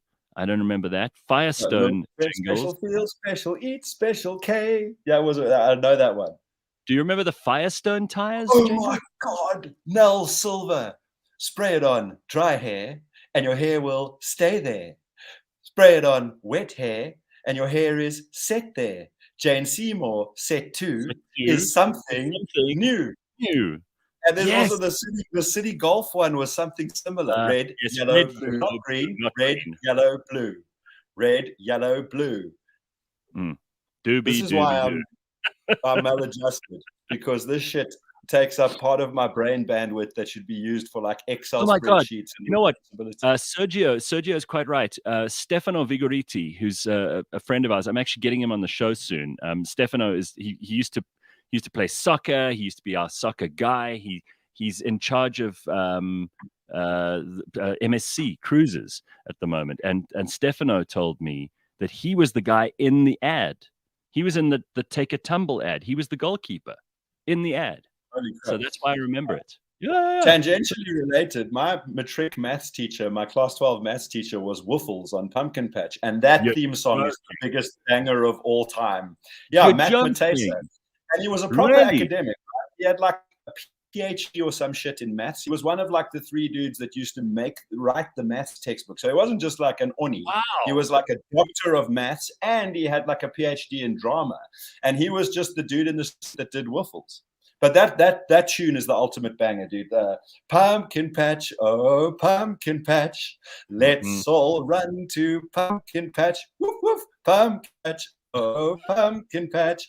Every day we play in Pumpkin Patch. That was childhood banging. Let's just give credit where credit's due here. Somebody said that the one guy who wrote so many of these, Roy Balkin, was the creator of so many jingles. He composed and sang them on radio and TV. So thanks for that, Shani. It's always nice to know who these people are behind these things. So there was like a Billy Joel / Elton John of jingles. There was like a main oak that overshadowed everything else. I hate to say it, but I remember the Lilette's jingle. Lilette's, the tampons. How did that go? I don't remember a Lilette's jingle. No, I don't either. Oh, dude, what about Mnet, where they did this "Don't Stop Me Now" because I'm having a good time, but they changed the words. It's like, I don't remember now. I'm drawing a blank, but like all the words are different than the Queen song. We won't stop now. That was how it went. Entertainment's so good. You're having a ball. That's right. Won't stop now. John says, do you remember Timothy Traddle? Yes, see, that thing haunted me. Timothy Traddle was the most disturbing thing. It looked like an old man's penis that was green. Timothy Traddle was made out of green ball sack. Oh, dude. Oh, that's horrible. Timothy Traddle was. There was all of that Kidio stuff.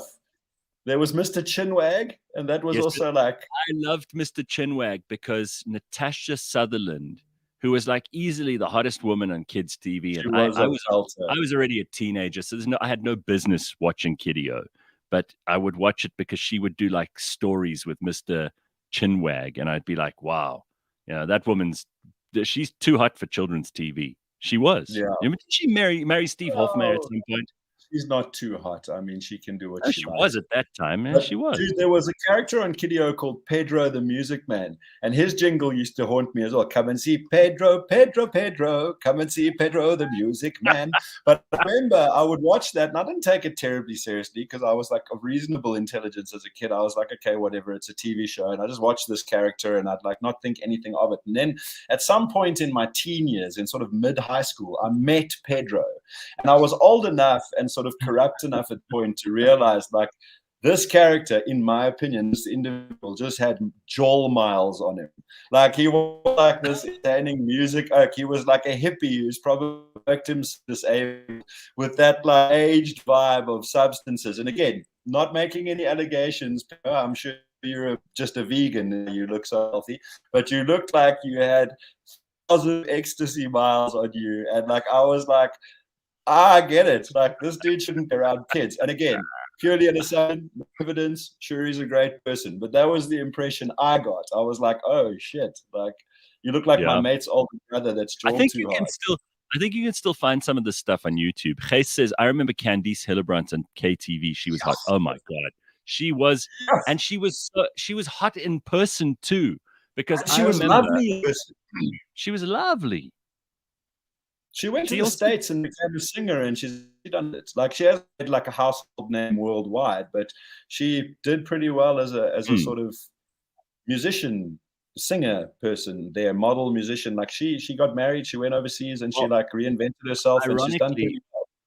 Ironically, Gord, we've come full circle because when you came onto the show earlier this morning, you were like, what are those things when you were a kid that you still love and that you remember? And we've basically gone through all of these ads and jingles and theme tunes from TV shows when we were children.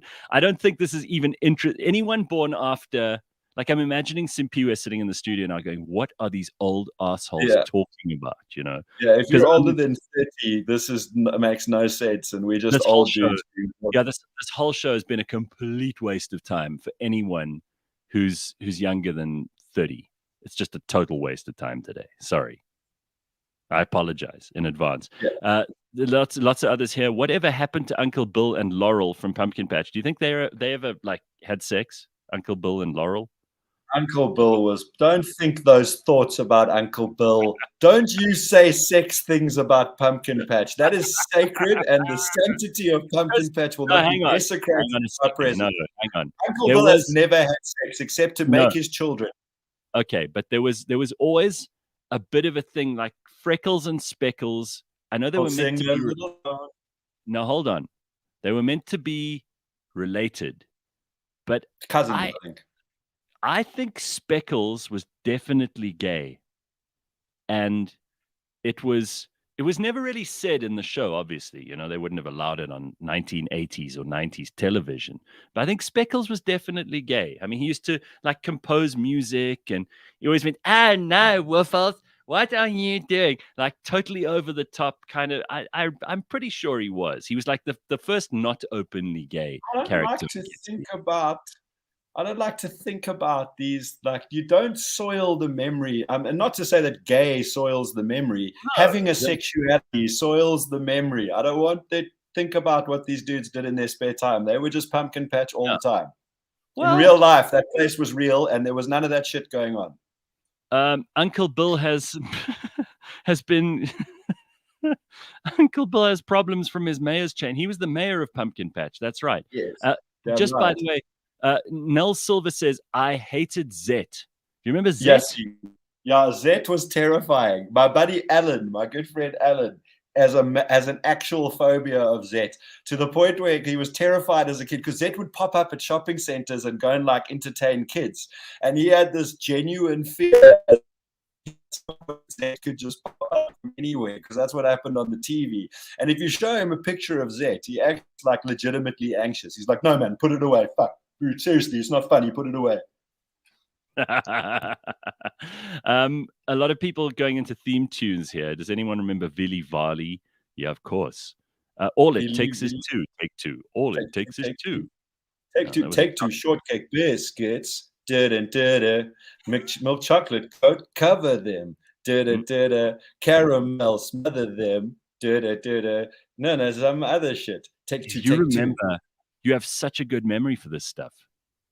Because of the I was in the shop yesterday, and a product jingle came into my head, and I was like, "Wow, that's powerful." It's so weird that we're talking about this today because I was thinking it just people yesterday. Should get back to, like, make more jingles. And I mean, again, if it's terribly irritating, like any advertising, if it's done badly by non-talented people with a client that takes the agency's idea and bins so that they can say it was theirs, like there's always perils. But if done well, sing-along stuff is awesome. Like it's catchy. The combination of message and rhythm and melody makes it memorable. That's why kids stories are better than we don't. He says, do you remember Eddie Eckstein on Telefun Quiz? Turn on the telly. And it would go doodly doodly doodly doo. I wanted one of those ducks so badly, and my mom wouldn't get me one. They were for sale at stores. You could just get one, and they weren't especially expensive. And she was like, that's a bit of crap. You're not having that. You don't need one. You don't need it. You're a boy child. I'm like, oh, what a fucking duck from Telefun. Is that a name? That cool duck thing was called something. I don't remember what. And I just thought my friends had it, and I was almost like, no. It's just for some reason I don't like it, so you can't either. I love you, Mom, but you should have got me a fucking Fun Quiz duck. It's not like we couldn't afford it. You're obviously traumatized by it. Human Shield says, has anyone mentioned Mina Moo? Mina Moo and Company. Mina Moo. And I just remember two characters on Mina Moo, Back and Terrier. And even as a small kid, talked about like washing your hands and health and don't let your milk go off and stuff. But even as like a kid, a primary school kid, I knew that was condescending and a bad pun and not me. And I was like, fuck these guys for and Terrier. You can do better. And who calls a character Back? And yeah, this is where my strong opinions and maladjustments all come from. Yeah, there's a lot of anger in there. But I mean, in reality, though, like the sweet spot of where something is like not condescending and it's well constructed, but it's also sweet and humorous, and where it is condescending and you're just trying to condescend to a child or make something that the parents will like. Informs a lot of the stuff that I'm trying to do now. I got to interrupt you. We've got to get to George, who I know is in the wings. But before that, Lindy and Tuli says, guys, my folks went on Telefun Quiz. So embarrassing. Because you remember they used to have couples. So the husband would turn on the telly and the wife would answer the questions or vice versa. You remember that? Yes. So, Lindy, your parents were on Telefun Quiz. That is awesome. I hope you've still got a VHS somewhere of that. That's amazing. But also, like, just sort of semi-tangentially, you are one of two people. I know Brendan Cooper, who's a legend, is the other one that went on Celebrity or whatever, Who Wants to Be a Millionaire. Didn't you win? Me? No. You went on it, didn't you? Yeah, I went on. You went I didn't win. No, I didn't. I definitely didn't win. Cooper won. Yeah. Legend. All right. Okay, we gotta stop this fun with this stupid stuff because we've got other kinds of fun now. We've got George Mienie, who I know, Gord, your favorite thing on a Friday is to see George, and he's in our studio. He's decided, Don't tell him, but I'll shag him in a heartbeat. Oh, he's there. Hey, George, so just telling Gareth how interesting your shows. So George, for some reason, is at our studio in Rivonia. George, are you driving a fancy car and you just needed to stretch its legs? What's the story? We can't hear you, George. You're on mute. You need to unmute. It must be the most said thing in the last 3 years. You're on mute. I know. Sorry about that. Anyway, I'm in my iPace here, but I was like reminiscing about coming here, so I thought I'd come see you and no one else. Yeah, because there's no one else there, right? Yeah. Sorry. No, it's okay. It's okay. No, it's very cool. I mean, it's like exactly the way it was. It's almost like when the zombie apocalypse hits, and then you go back to a building, and it's almost like people left in a hurry. Yeah. Well, I'm sorry, George. Now you've depressed me. Now you've depressed everyone that the studio is like a zombie apocalypse. But okay, you're in the studio. So George, it's always good to see you on a Friday, because I know when you come on a Friday, it means the weekend is truly starting. And Gord hasn't been able to tell you how much he thinks of you for, I don't know, a couple of weeks now. So if you needed an ego boost, we've got that going as well this morning. Your hair looks especially good today, George. It's always good, but today it's extra good. So muzzle. It's the studio lights. Lights. George, do you remember any of those ads and those theme tunes and things? Yes, I do. And I was thinking of one a second ago before you put me on. Knarsus. Do you remember Knarsus? Oh, that was a... No. Yes, man. It was on Afrikaans TV. You remember, Gord? We used to have Monday, Wednesday, and Friday were English kids programs, and on Tuesday and Thursday. Yeah. And the bunny was called... I don't remember Knarsus, but I mean, I probably... Knarsus was this crocodile, and he used to change... No, it was like a dragon. It was like a dragon. And a dragon, yes. And it would bounce around on the screen. No, and he was like the puppet. I remember that. Yes. I must find you a picture of him, because when you see him, you'll know exactly what I'm talking about. Let me just find Knarsus the puppet. Here we go. It comes up immediately on Google, so a lot of other people have been looking for it. Okay, I'm going to find you a picture of Knarsus the dragon, and then I'm going to find you a picture of Oscar the rabbit. That's the name. Oscar the rabbit. That's it. Yes. There we go. Oscar. All right. Wat 'n tanden sal ek nou vat. There we go. Yes, exactly. That's the one. I'm not supposed to talk like this. They always had these really obviously evil voices for the bad characters, and then the good characters had these really nice voices. It was so obvious. Like, if only the world was really like that. Yeah, someone comes up to you and they're like, "Would you like to buy this thing? It's cheap and it's effective." And you'd be like, "No." And in fact, evil people come disguised as really beautiful women, in my experience. Imagine voices that tell you everything you want to hear. Imagine someone went, "You really need this medicine." Yeah. "I'd like to finance your car in an unusual way. Would you like to sign up?" There's Knarsus. There's Knarsus. Remember that? I was thinking of a green oak friend who was a crow. No, man. This one, that was really naughty. He had a whole bunch of teeth that sat on like a washing line, and they would like sing songs. Yeah. And there's the rabbit, Oscar. Yeah, I remember the rabbit. Music went something like da da da da da. Something like that. All right, very good. Now I know what's going to happen. Straight after this show, we're all going to go onto YouTube and try and look for these things. All right. So what's happening, Gordo? I mean, George? Before you go there, do you remember the shark called... he used to have this little saying called Hitjo. We used to watch it at 10 to 7 in the morning before school. It was a shark, and he used to chase us... High and something, he used to chase his other fish around in the sea.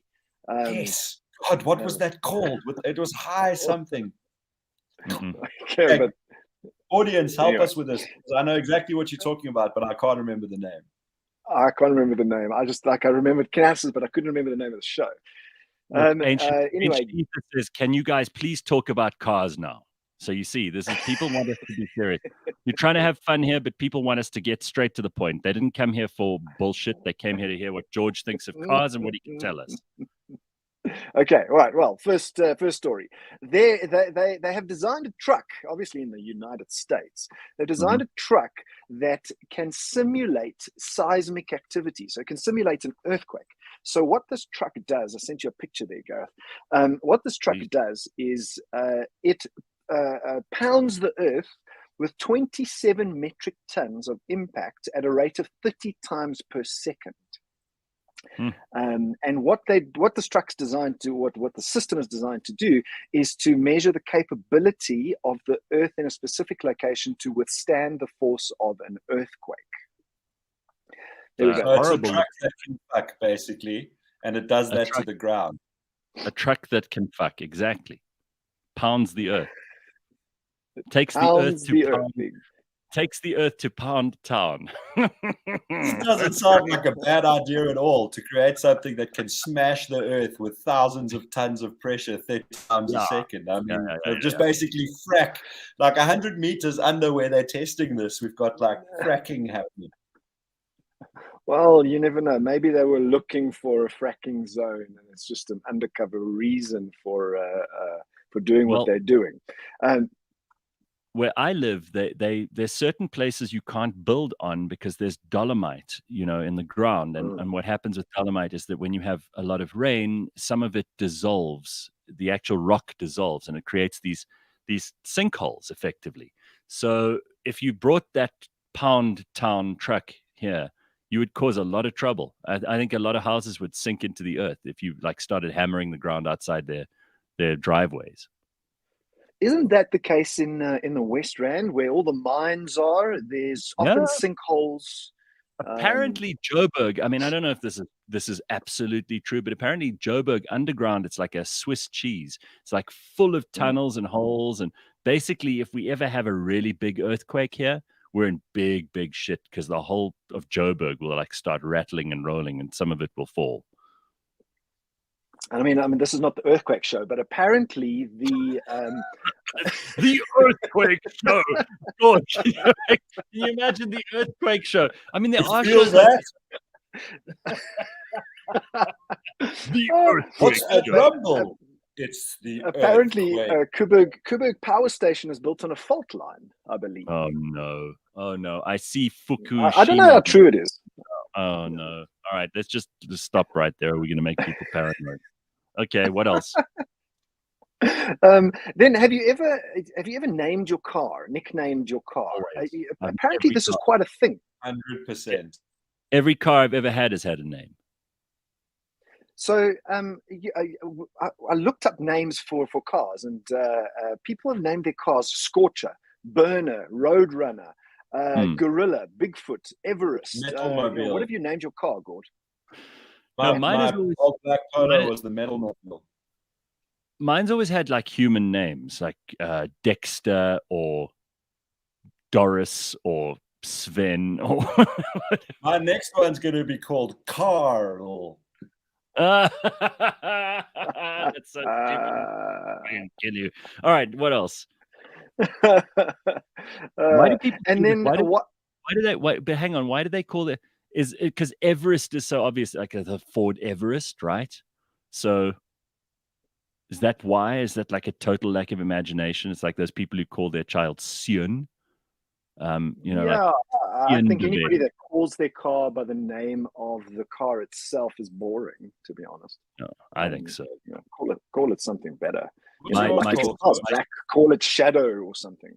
So my sister-in-law has an Everest, but we call it the Everest, just to annoy her. That's even better. So then leading on from that, why do we refer to our cars and many other things for that matter as a she? And there's actually, I went to go and look this up, and there's actually a reason, and there's a history to why we call things she, particularly cars.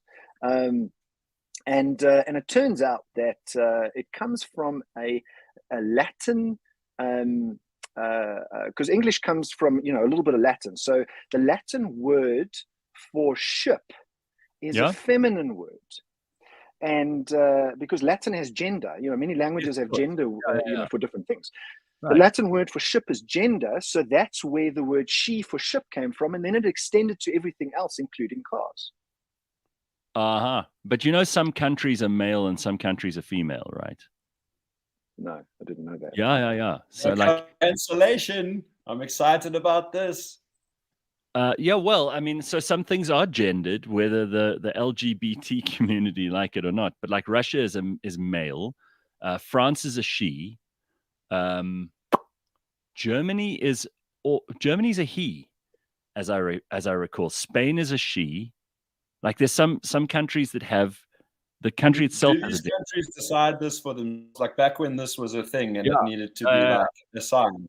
Well, languages have gender, right? Yeah. So George is right. Like this is where it comes from. But Steve says Mother Russia. So maybe not. Maybe Russia's a she. Maybe I got that by the balls. So, or literally not by the balls in this case. All right. What else have we got? And then there was is a home in Dallas where this guy has let me just send you a link there. This guy has a private collection of cars as an office.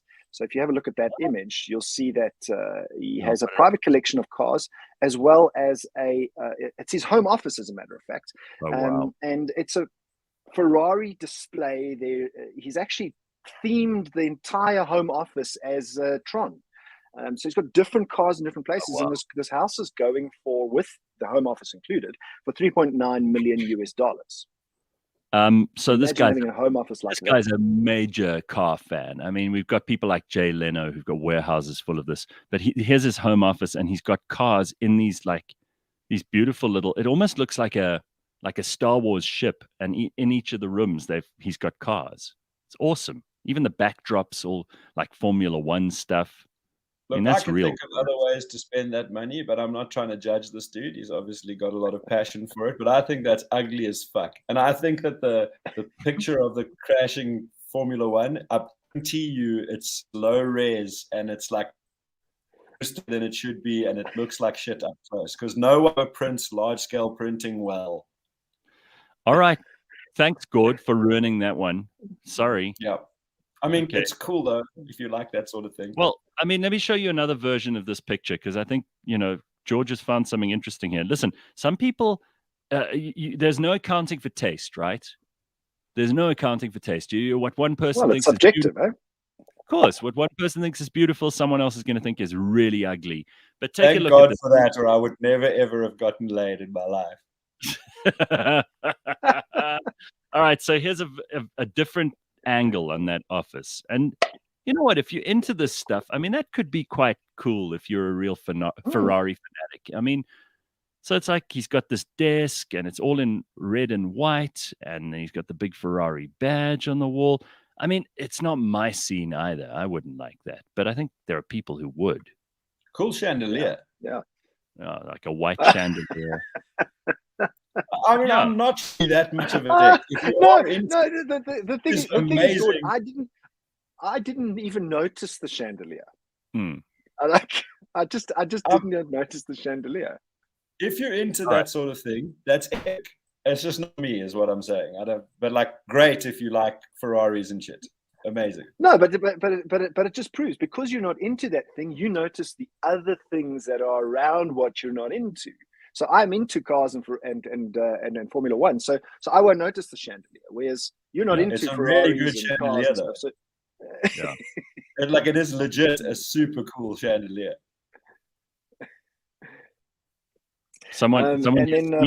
Steve says it looks cool for a second-hand car dealership on Jules Street. All right.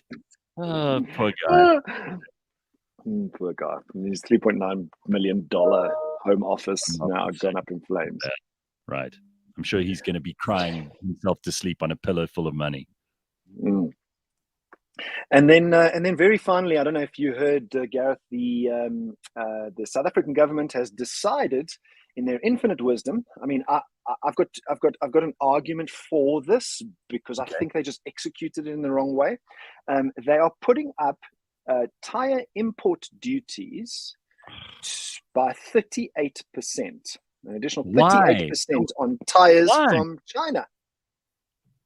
Why? Now we can't figure out whether it's because these tires that are being imported from China are low quality. You know, it's difficult to find the reasons why, but they're putting up import duties at 38%. Now that's going to hurt the consumer who, you know, 1,100 rand tire.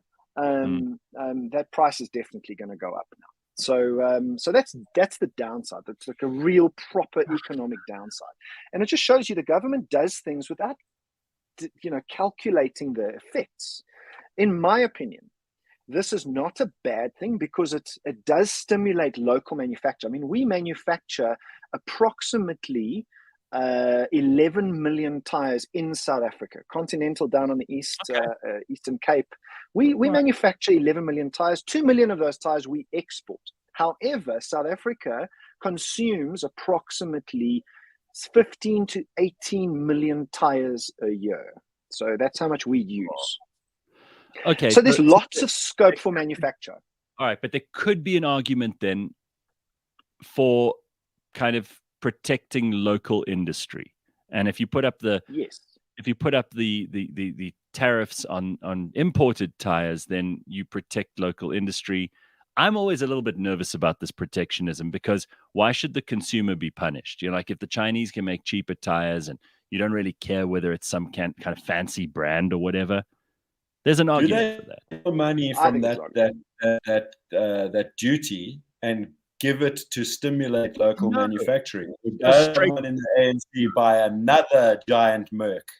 Yes, and not and not an electricity manufacturing plant. That's what happens. You're spot on. So that's why I'm very much against protectionism as a rule, because I think you're also manipulating the market. And why should the ordinary consumer have to foot the bill because the government thinks they're protecting an industry, but they're just stealing money? And it's another tariff. Manufacturing stimulus fund. Local tire manufacturers who are starting can tap into to get funding for building their factory. The tariff funds that, then cool. But it's just going to buy living in fantasy. It's just another stealth tax. That's all it is. So we unpack this in grave detail in the Auto Trader podcast on Monday. So awesome. That is a 30-minute show on this particular topic itself. In other words, we just scratched the surface on a big discussion and a big debate that there's a lot more complex detail around. Correct. Spot on. All right, George, lovely to see you. Thank you very much. Friday has truly begun. Gordo, it's awesome to spend some time with you this morning. You were really on good form this morning. All these goddamn jingles are going through my head now, so I'm going to have to, I don't know, do something to I'm going to go and do some. Quickly, George, I've ask you, do you know the Lombard tires are locally manufactured or imported? Do you know where the Lombard tires are locally? They must be. I think they're local. Lombard. I think Lombard tires. I think Lombard tires is just a local retailer, but I'm not sure. I could be wrong. I can't go get Lombards. Damn it. Okay, well, George is the right oak to ask. Thanks for no, don't take my word for it. I don't know the answer, but I know that it's a local retailer. All right, guys. Thanks very much. Happy day, and have a good weekend, everybody. We will see you on Monday.